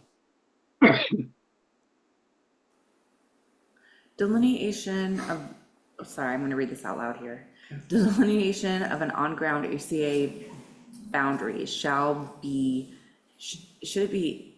established by a professional and verified by the city of Troutdale? Okay, that Yeah, works, that works. that works. And where was that? Just which page you expect to note this down? 4.318, 318. last sentence. In that last sentence, the HCA boundary shall be established by a professional and verified by the city of Troutdale using best available information. That's 4-26.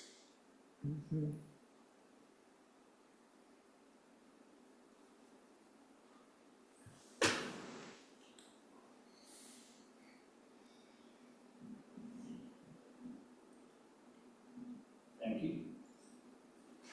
I have one on that same page. That's something that was in the code previously that we just put right back in, so that's a good change. So thanks for catching that. All have something else on that same page. Okay, Commissioner Wilcox? Yes, I had one on that same page. Very top line, second word from the end should be preceding rather than proceeding.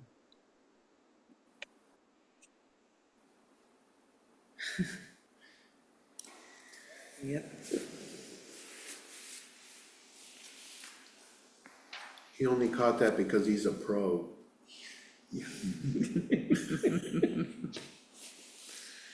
Glad to see it.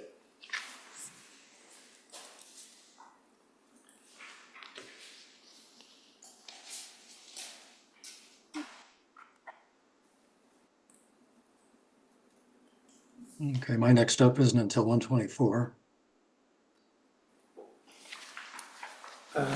Okay, go ahead. You want 124? Yeah, Okay. The very bottom, after the paragraph G, the number 1 was stricken out. So everything that follows needs to be renumbered. So there's a new number 1 and so on. It is in the clean version. The clean version does have the numbering correct in that location.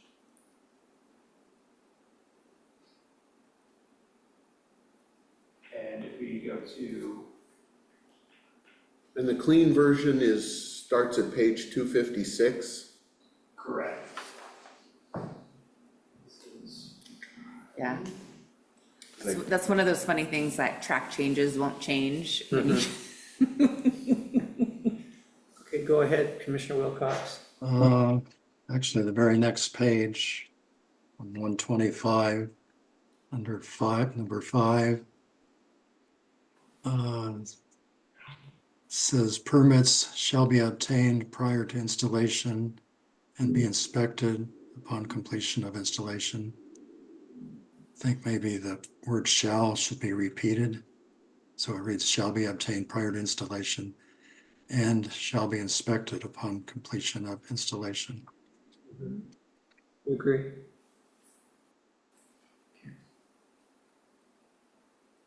Okay, next up.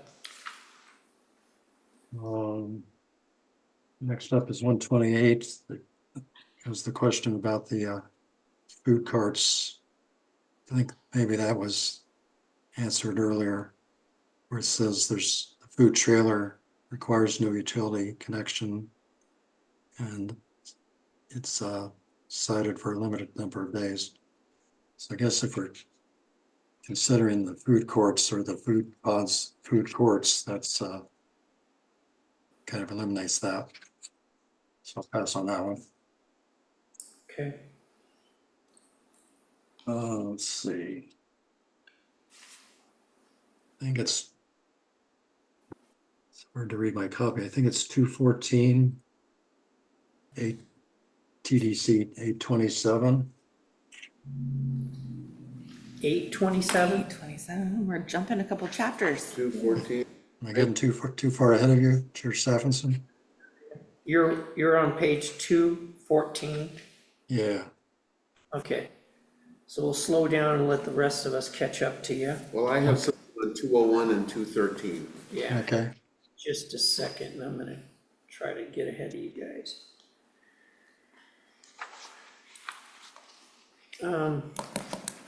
I think I know the answer to this one already. But when we put in 6-3, page 145, 6.100, when we added in some other code, we went from a 4-digit to a 5-digit number. So in other words, we have 6.100, and then if we go up to page 625, page 167, we have like 6.1300.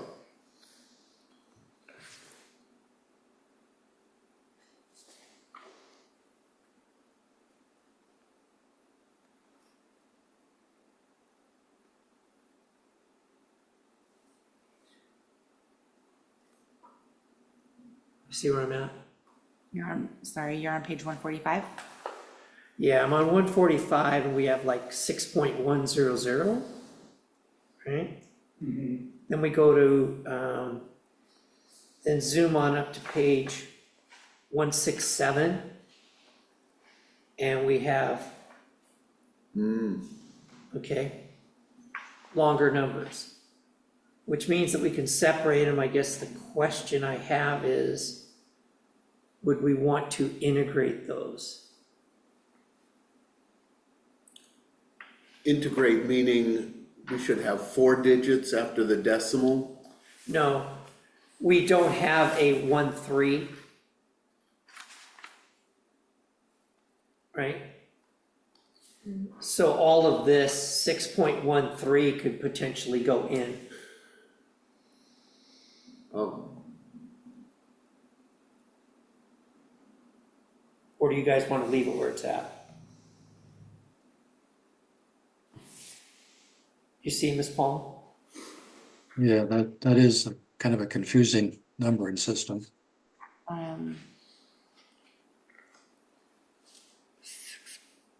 So you're saying with the comprehensive land use plan text amendment, it stops at 6.120? Right. And then it jumps to 6.200? Right, The reasoning for that is it's separated out by application type. okay, So each one has its own numbering system. Some just have less requirements, for example, annexations. There's a lot that goes on with them, but as far as the work, like, the requirements are low, as far as it's more state and thing, compared to you go down to comprehensive use, there's going to be a lot more numbering in there, because there's a lot more requirements, expirations, things like that. So I think it's good if we keep it the way it is. Leave it because it's in the way it each is. one is 6.1, 6.2 for another application, 6.3 for another application, 6.4, and so on and so forth. So that's why we have those longer numbers, because that's where all of our applications are, okay. which in my opinion should have more, but it's just More? more applications. Okay. But that doesn't, Maybe not, but that doesn't address that numbering concern, because on page 145, it's 6.1. Well, Comprehensive it land does plan. because they're different types. It's 6.10. And then is what on- it is. 167, or excuse me, go back, on 165, it's 6.1 again on page 164. So it's actually, so it's 6.1 early on, and it's 6.2 all the way up, and then it's 6.10 on 164. 10, So that's why it's a longer, with Yeah. like the extra zero in there. If we didn't have that extra zero, then it would look exactly Exactly the like the same 6.100. as the 6.100. So this is actually like 6.1 to 6.10, and that's why the next one is 6.11. can I make a suggestion? I deal with this kind of numbering problem all the time, and, oh, I see. It would mean a lot of changes. Yeah, and they're also It should be, different because types. it's 6.1 really ought to be 6.01, except that you already have a 6.01, which is part of 6.0. Yes. Right. Yeah. Okay, never mind. Yeah, and Got we'd it. have to I mean, separate it's a them good out catch, I can anyhow. look through all of them, to remember why it's like that. Right, got it. And they're all spread out, it's a very long section. Okay. How you doing there, Paul? Well, I have Moving right along. in 213 before he gets to 214. All right. hang on. 201? Yes, please, So I'm back up. you're back up. I'm going 189, 189. and this is a question that I have.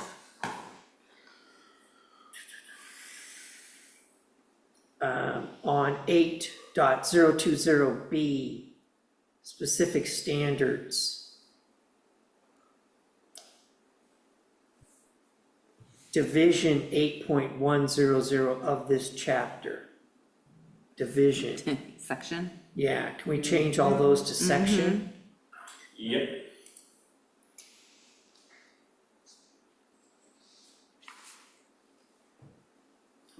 That would be all 5 of those.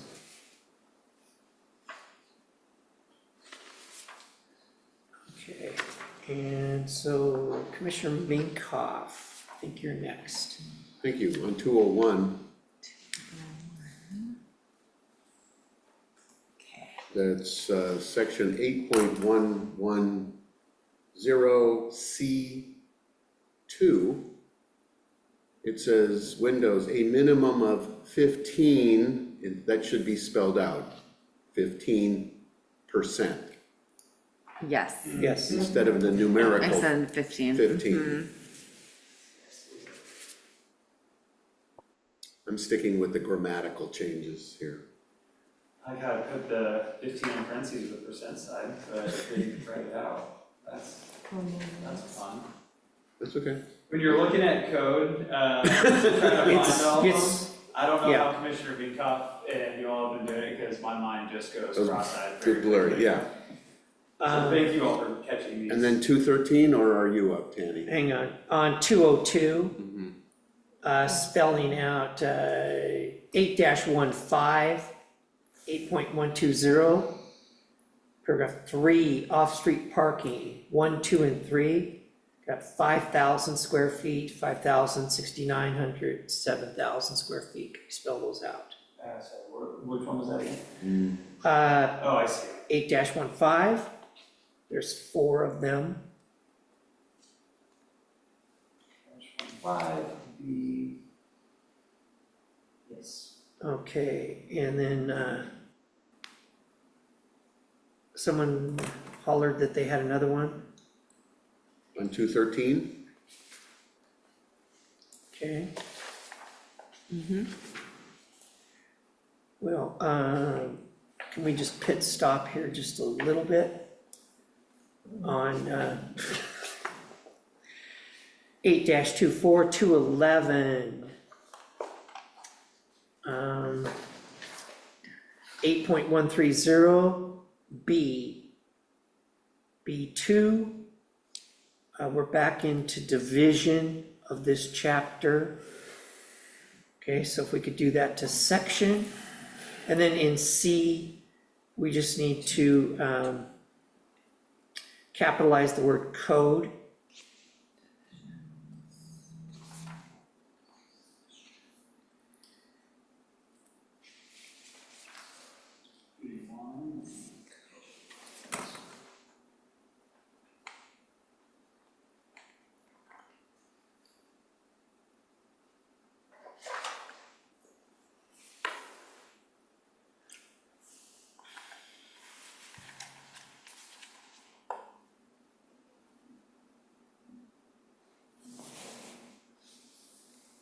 And then you had C, and it was, so it said under, on page 8-24, and you had C, what was that one? code should be capitalized. Projects Yeah. allowed by this, Code, Oh, yep, we're okay. referring back to the code. Okay,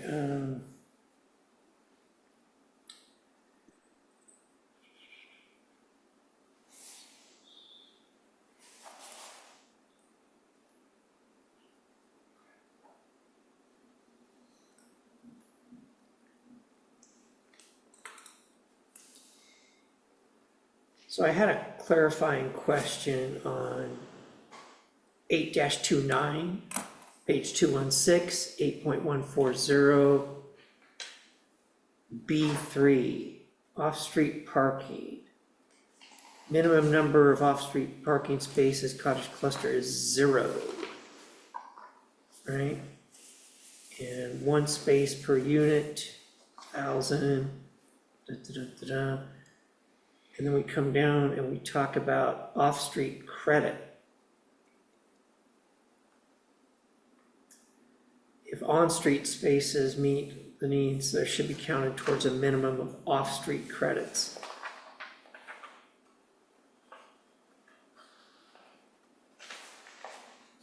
So we would be less than 1 if there was on-street. Is that how I read that? Let me read this really quick.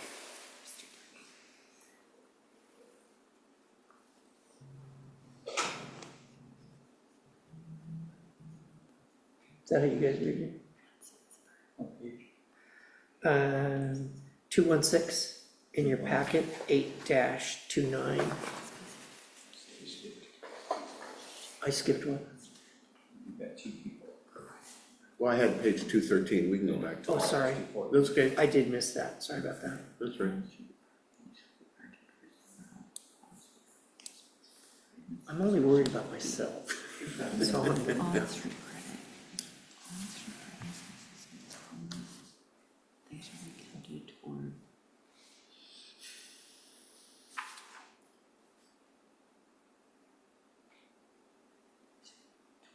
So what is the question again? Are we going to 0? Oh,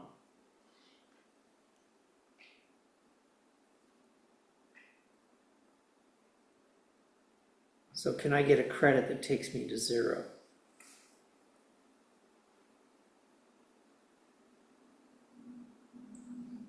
So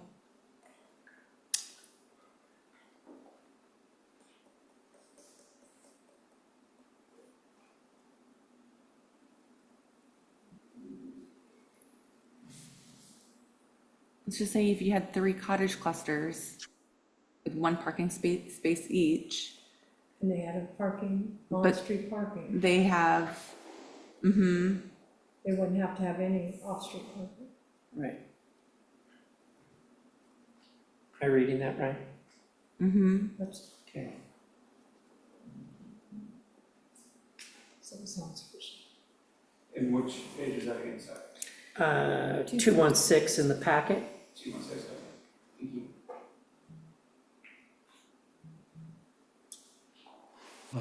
This Commissioner Wilcox is saying that 0 spaces are required if the floor area of the cottage is under 1,000 square feet. Right. That's directly from, So if it's over 1,000 square feet, calls for 1 space, but I think that 1 space could be provided by on-street parking, I think. Which would take it, I guess my point is it would take it to 0. Yeah, the on-site parking would be 0 then. And so you could potentially end up with a series of cottage clusters with no parking. Technically, yeah. Yeah.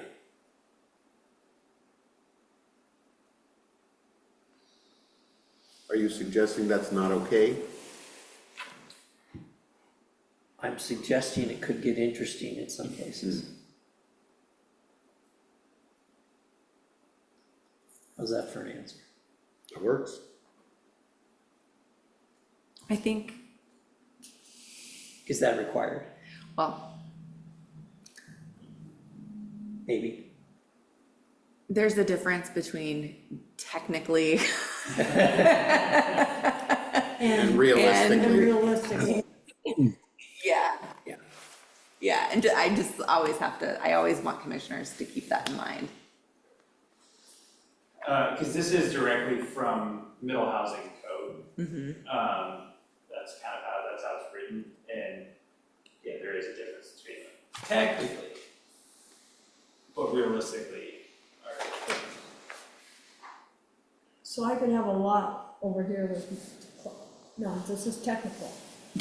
Technically, I can build a cottage cluster on this side of the street and a cottage cluster on this side of the street with no on-site parking. So we have them parked on both sides of the street. And then you have cars trying to go through, big trucks trying to go through, FedEx and delivery truck. And reason I'm saying this is I've been in a street where I've had to back up because the too. truck was coming the other way and cars were parked on both sides and it wasn't wide enough for 2 to get through. And if there's an emergency, the response time will be even slower. So the answer is yes, kind of technically. right? Yes, yep. All right. Okay. Commissioner Wilcox. back to, Back to I'm sorry, 113. Commissioner Meacock was I think Kevin was up next. in the lead. yeah, 213, back up a couple of pages.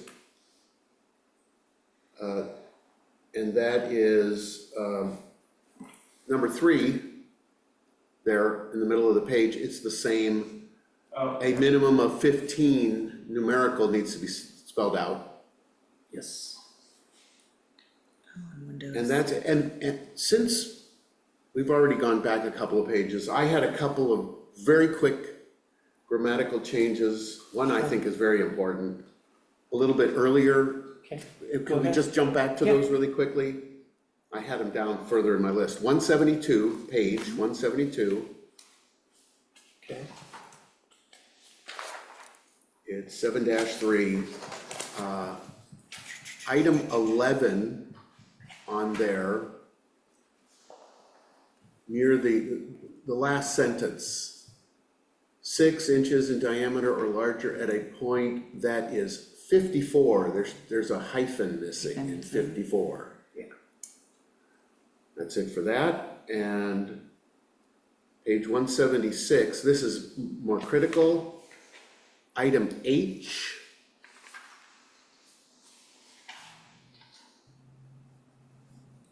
in the middle of the page on 176. Kind of, the third line says, 300. what? No, go ahead. Okay, Go ahead. accordance with of this section, that doesn't make sense. In accordance with, strike the of. In accordance with this section.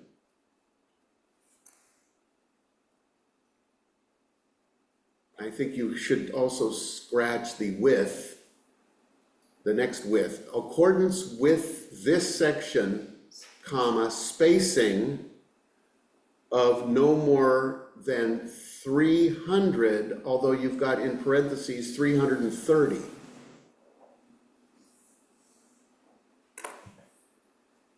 So there needs to be spelled out 330.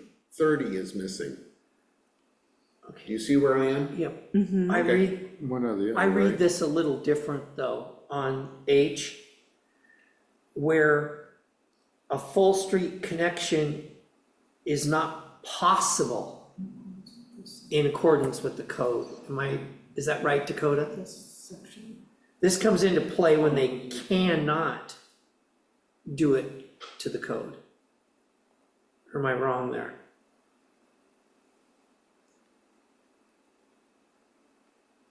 Well, I'm just talking grammatically Okay, and you're talking substantively.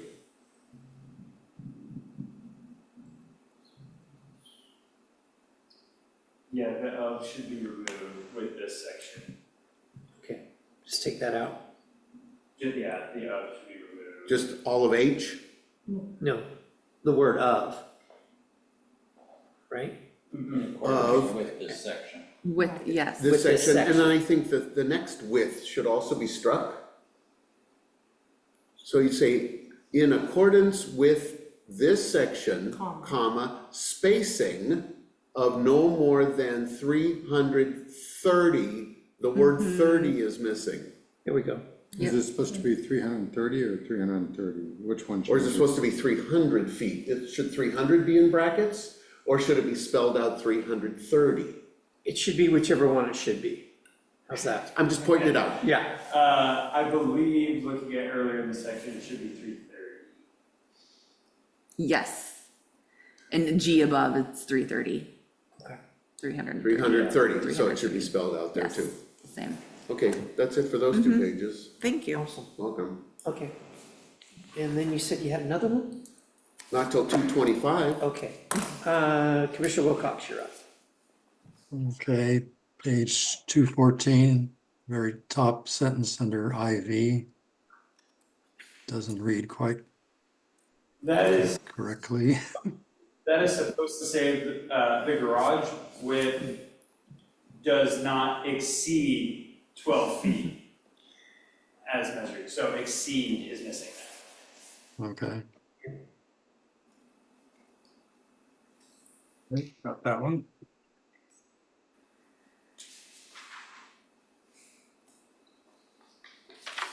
Okay, your next one.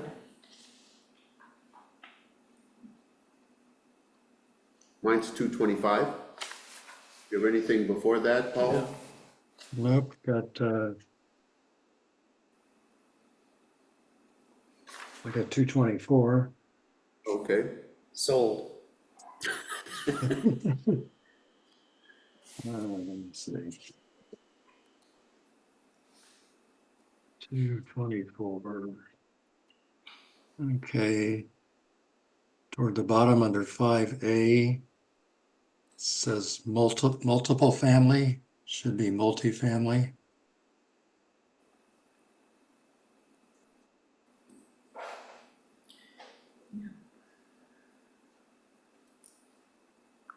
Okay.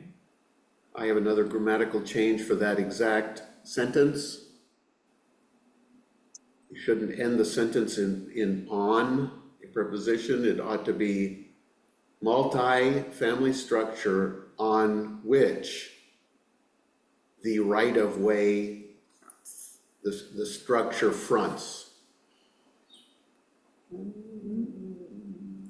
Or it should be family structure and the right-of-way on which the structure fronts. That is grammatically correct.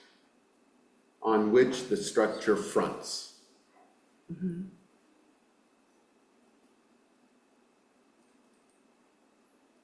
It's grammatically correct, but it doesn't make sense. Parking lots may not be located between a multifamily structure and the right-of-way on which the structure fronts.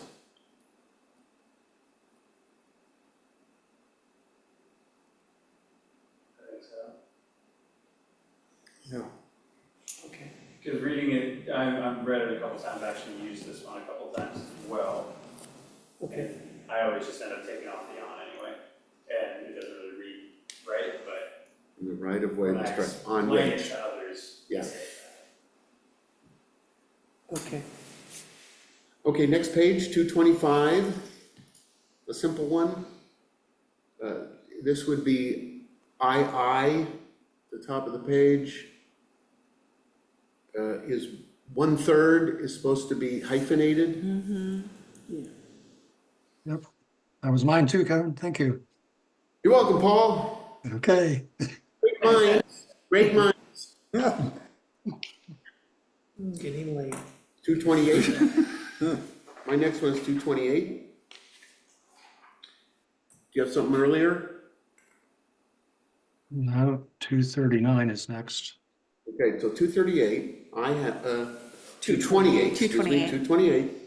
So this is E, B, I.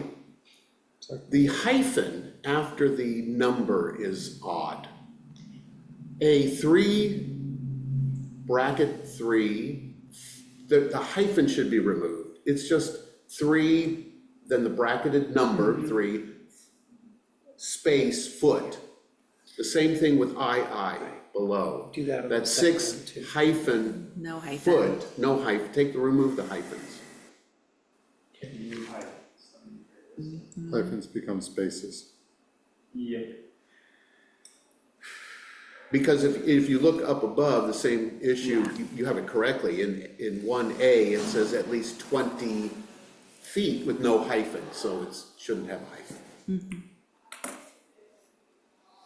That's it for that page. Okay.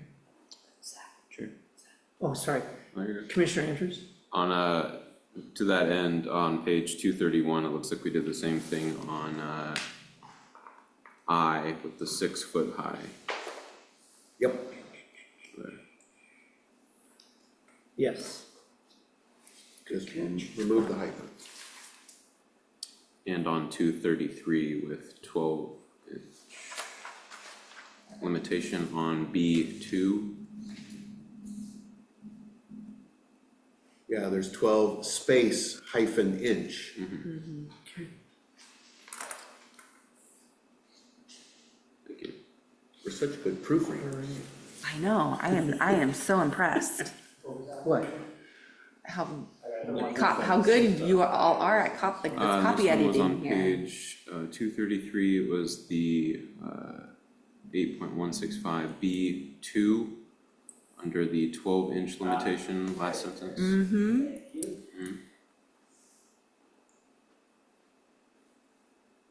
Okay. Commissioner Wilcox? Where- Mine next up would be page 239.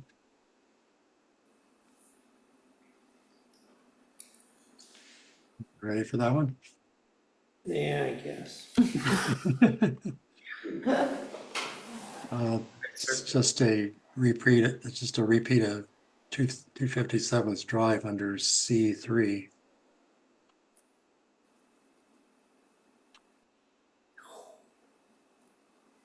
How did I miss that? I actually just found another one Yeah, how did you- that on page 8-39, it said it goes dry as well, so.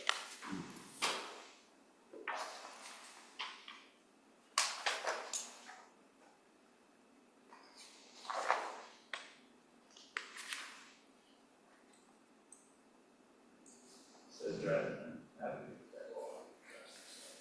now I was gonna pop open a can of worms.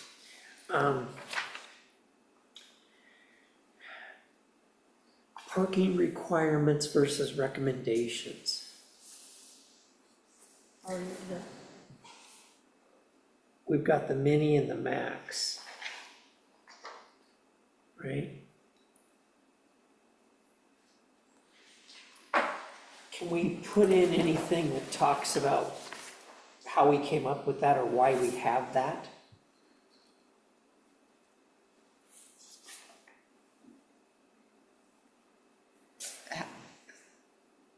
Repeat your question. Okay, so we've got the minimums and the maximums, right? And so the maximums are basically, well, we're trying to say that's a recommendation. Oh, right now, Yeah. yeah. So we're trying to say the minimum is what you can do, the maximum is what we think you should do. Can we say anything in there that, how we came up with that or why we have that In what I have online for the, in here? We don't really say why we have that or why we consider that to be an issue. I wouldn't change this right now because this is all gonna be changed here in just a couple of months. I do have online our parking recommendation, like matrix, and I can add some language to that. Okay. Yeah, but I wouldn't, I wouldn't touch this chapter. Too many worms out of that can right now. We will be obviously updating this chapter in the coming months. I know, I just wanted to go fishing and see if we could put that table in here now, but I'll put my worms away. Okay. All right. You're Mr. on, you're on page 240 you're looking at? Yeah, Okay, I had the same question on multifamily, but also had a question on 9.010, where it says, requirements as listed in chapter 8 of this code, the provisions in chapter 8 shall govern. I was just curious about why there's a reference to chapter 8. When I look at chapter 8, doesn't seem like it's exactly relevant unless I'm missing something. It doesn't have parking standards, but it has design standards for parking. And whenever there is a conflict between the two, chapter 8 shall govern. Oh, okay. I had to read that multiple times. Okay, that was my last page.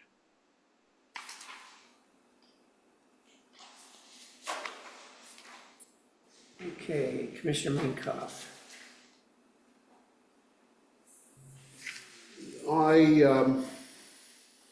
Let's see.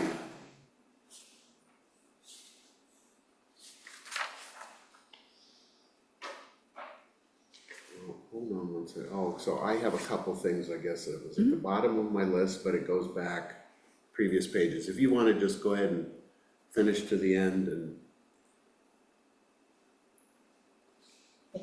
then I want to go back to TDC 5-5. Okay, Which is page 124. Sorry about that. no, you're fine. let's get them out of the way.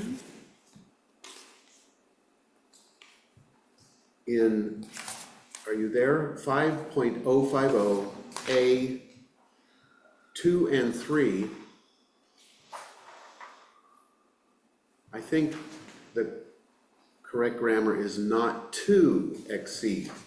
So the word to, T-O, should be inserted there. Yeah, Instead so of not exceed. for. Or shall not exceed, Well, you could do it either way, shall not exceed, or Not it's exceed. a not to exceed 4 feet.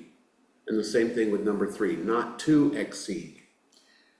Or shall not. Yeah. That would work My either pref- way, but it yeah. needs an extra word. Preference is for shall because it's right? We Shall like not the word exceed. shall in here quite a bit, yeah. Okay, that works for me. Next one?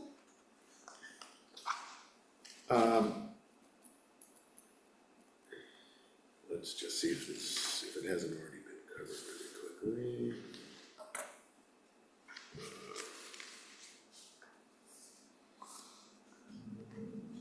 They're in, okay, page 103.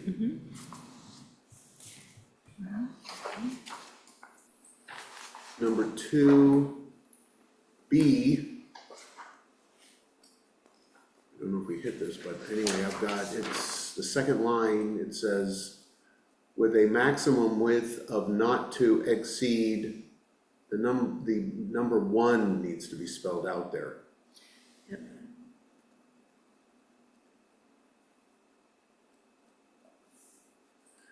And reading on, it doesn't quite work. With a maximum width of not to exceed 1, the width necessary for federal funding,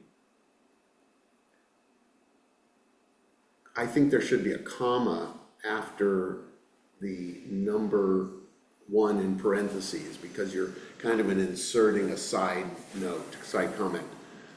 Not to exceed 1, comma, the width necessary for federal funding, comma, if utilized. Yep. So I think there's a comma missing there. What if you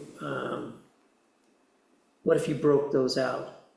Small I, 1, small I, 2.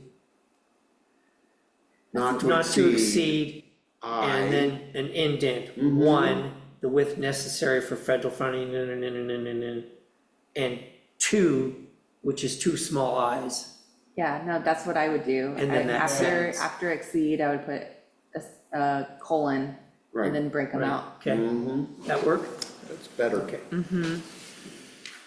Yeah, that's everything I have. all That's right. page 103.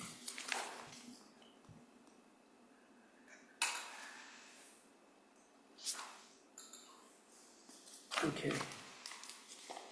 Commissioner Wilcox? No, I was through my last page.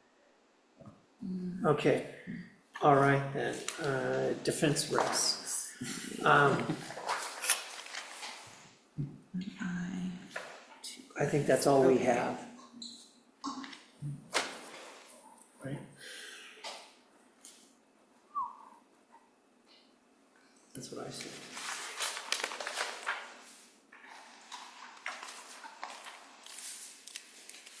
You know, you can read this thing 3 times and not see it, and then the 4th time you see it, and it just drives me nuts, sorry. I had to switch glasses. Oh, I'm the same way because I have 2 different strengths. Uh-huh. Part of me was wondering when you were first talking about the qualifications and not having a detriment to the health, I was wondering how it really impacted your mental health. I'm never gonna find every cover this. I mean, I understand, because I have computer glasses, I have reading glasses, I switch glasses, because after a while, my eyes go, Is that enough for you guys? I Do mean, you want I hate to say this, but there's, always more, most likely. Yeah, I know, but I mean, And for, that's something that, like, omnibuses typically it's once a year. So it's sort of like, as planners, planning commission, we're in the code, we'll notice things, and we always write them down as notes for potential omnibus, because the code's never perfect. And that's why it's constantly being updated and changed. And we'll continue to find probably even more of these, uniformity changes throughout. We are currently working on having it be digitized, and they are assisting us with that. It'll go live it'll go live, and the first thing we'll do is hand them this to go back through our entire code and put it all back in there, make all the changes. So hopefully with that assistance, it'll have a more of a uniform look. They'll catch some of these that we need to catch, and that'll help us move forward. I know during one of the presentations, they just did a quick, showing what they do. They did a quick, cities capitalized 2,000 times, it's not capitalized 300. Do you want them all to be capitalized? Yes, so sort of things like that, that's what they're going to be looking for as well. Or you just run the whole thing through Grammarly. Yeah, pretty much, yes. Some of the legal. That doesn't work. work. Okay, okay, we done with that subject? I think, right? She is. She is. We good? So I guess the question is now, we went through the comments portion. This is, we initially came here for recommendation to move to council on the 12th. Right. So we're done with this, and now I guess the next is up. Okay. We need to. Public testimony. On this? Yep. All right, at this time, we will open the public hearing for case file 7516, Troutdale Development Code updates.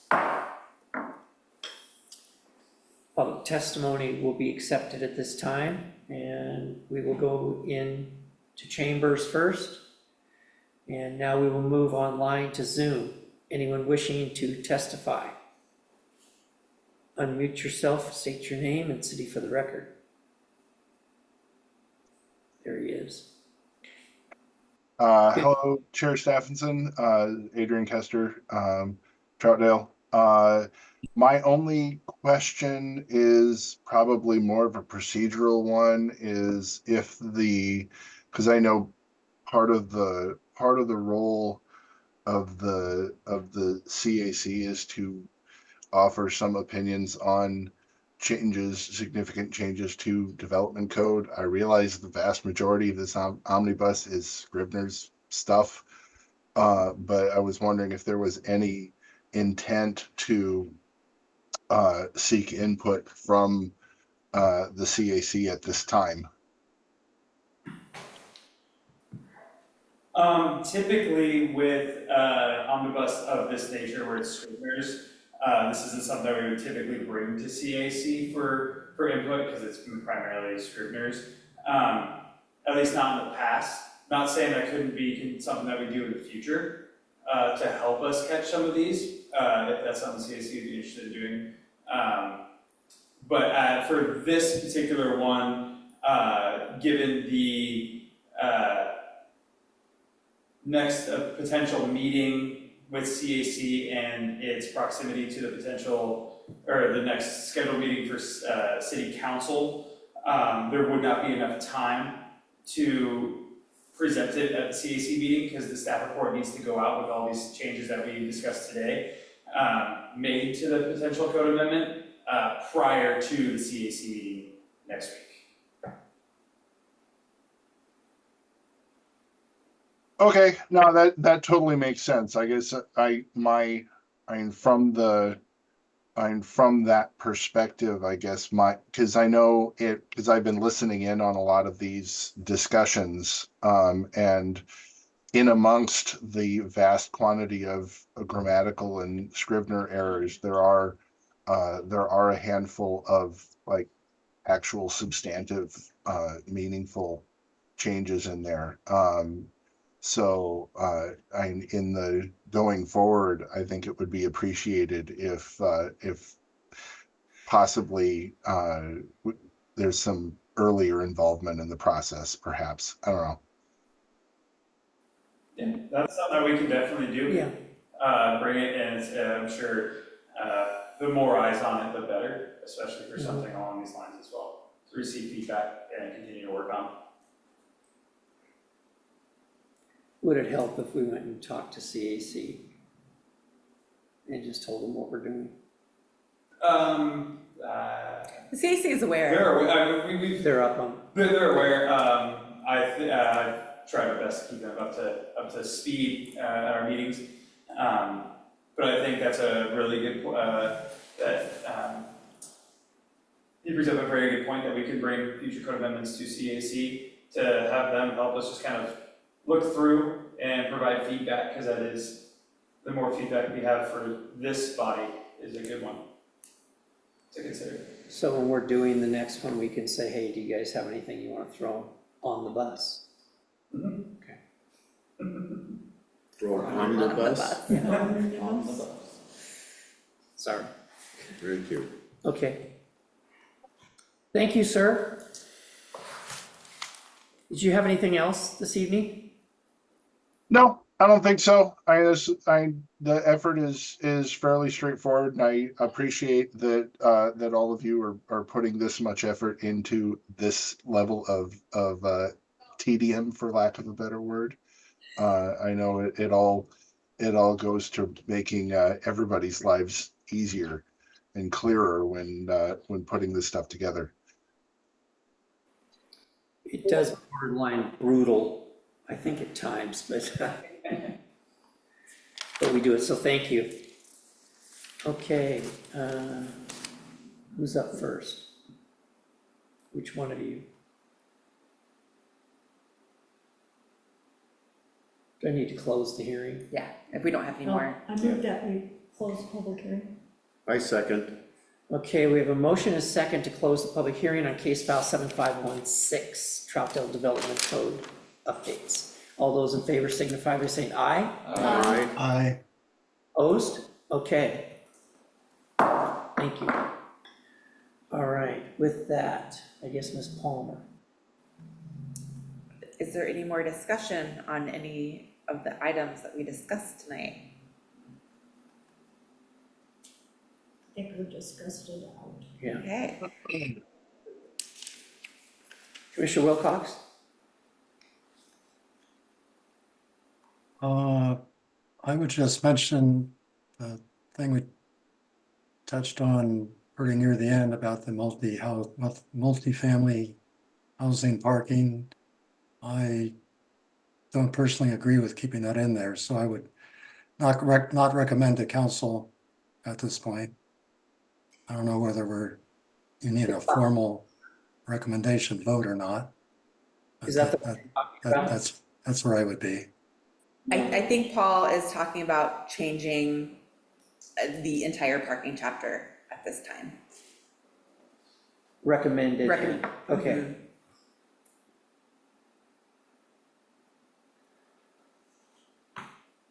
All right.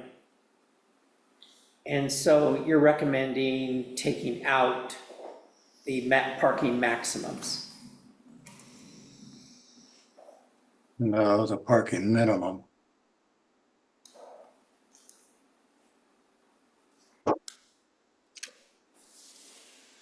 The minimum would be statute. Well, the minimum is going to be changing Right. in the future. So just, And what I heard from Paul just now is, Paul, and please correct me if I'm wrong, but what I thought I heard from you was that you wouldn't be recommending the omnibus as proposed this evening without changing that parking chapter. Right.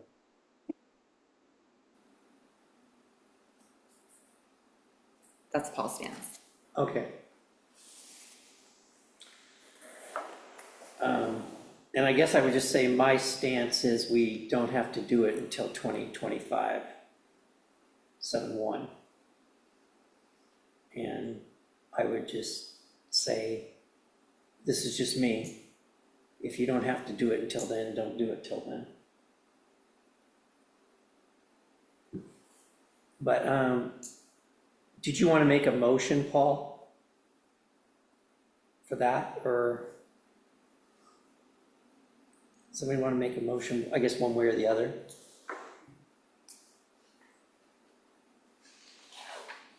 So it would be a motion to remove the other standard, right? Well, you could, You'd be removing the standard now, yeah. potentially.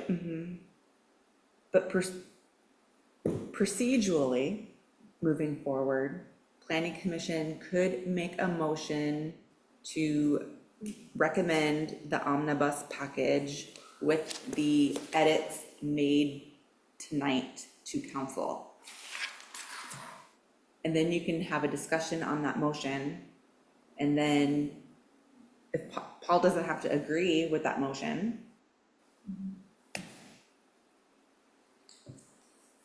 that's how it could proceed. All right. So right now, that's not an amendment to the code as it sits at this moment. That's not what, yeah, that's not what I heard from Paul, unless Paul wants to Right. make an amendment. Okay, so if a motion came up now, it would not include a potential parking amendment.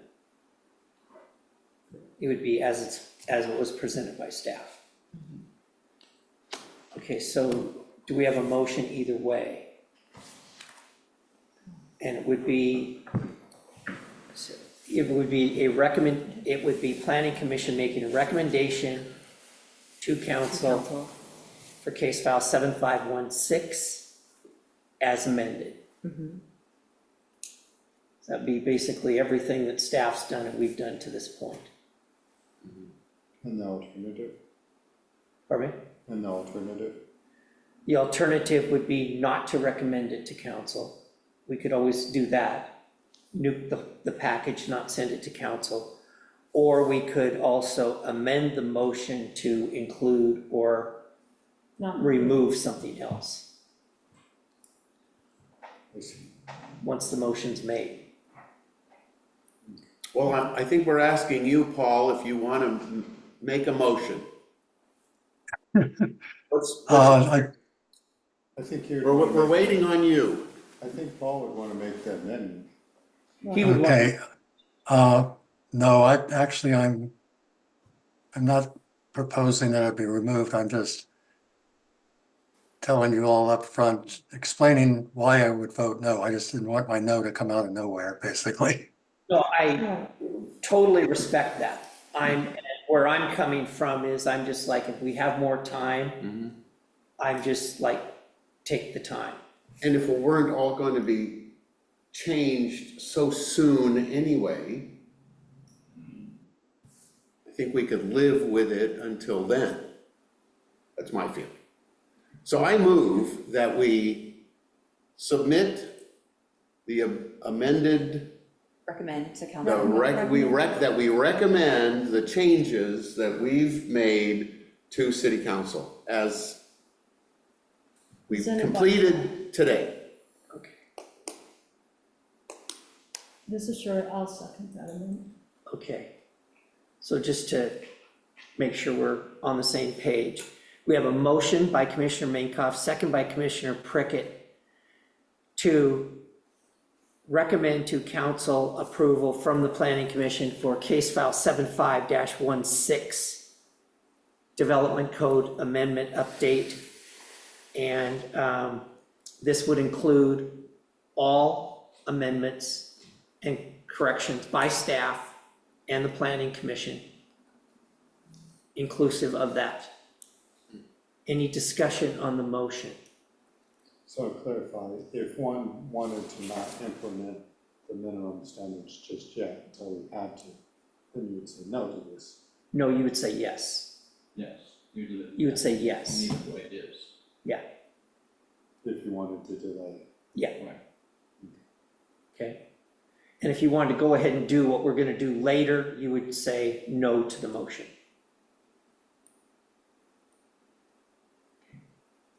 But if we don't have to do it for 5 years or whatever. I'd do it for 5 weeks, I hate to say it. Too. Okay, any other discussion on the motion? Okay, here we go. Call the roll, please. Commissioner Andrews, Yes. Commissioner Minkoff, Yes. Commissioner Leamy, Yes. Vice Chair Prickett, Yes, Commissioner Wilcox, No, Chair Stephenson, Yes, Commissioner Allen. Yes, okay, that carries. All right, now I'll say it later, okay? Ms. Palmer, Staff communications. This will be going to council on November 12th. So planning commissioners are welcome to attend that council meeting. On that same meeting, on November 12th, actually, it's the URA board, will be reviewing an updated RFQ for the Confluence site. And we anticipate that a new RFQ will be going out, will be published in early 2025. And I want to say that TCAB has been working very hard with staff on some of those recommended changes to the previous RFQ that was published in 2022. Yep, That's it? that's it. Okay. All right, Commissioner Minkoff. It's nice to see everybody in person. Thank you for allowing me in the meeting. And thank you for all your hard work, both of you. Appreciate it much. Nothing to add.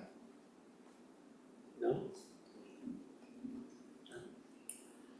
Yes, if you are walking in the dark, please wear something bright so we can see you, because if you're wearing all black, we can't see you. Just on a safety note for that, and especially because Halloween is tomorrow night, be safe and watch out for the small children. And thank you, staff, wonderful. I mean, we have to read it, but you have to look at it every day, so thank you for all your hard work. Commissioner Wilcox? No, nothing to add, thanks. Okay. Yeah, legendary work on all of this. This is a lot, so really appreciate that, and glad we can all share in the misery with you a little bit. That's all I got. Okay, I was just gonna say, this is really difficult work, but it's also very important work. And this is a huge packet, and we've done this before, but I really appreciate everybody's time, their effort, and their commitment to this, because it's not the most fun thing that we do. Not sure what we do that's fun, but that certainly isn't up there on the list, and just thank you all for all the hours that you spend doing this. It is very much appreciated. I would also say that obviously tomorrow's Halloween. Please be careful, watch for the kiddos that are out there. And it looks like we're gonna be a number of months before the Stark Street Bridge is back functioning again. And that creates a significant increase in traffic on the highway and through downtown. And please obey the speed signs. We're having a lot of speeding going on through this area, and it's really causing some issues, so please be careful, everyone out there. Let me add one other thing, and that is good luck to everyone running for office. Yeah. We may lose some people, or we may not. May you all lose, sorry. Because I certainly enjoy working with all of you. Okay, so thank you, and with that, we will entertain a motion to adjourn for this evening. This is Shirley Prickett, I move that we adjourn. I second. Okay, we have a motion by Commissioner Prickett, second by Commissioner Minkoff to adjourn. All those in favor signify by saying aye. Aye. Aye. Okay, opposed? Okay, we are adjourned. Thank you all very much, and please go out and vote. Right. Yes.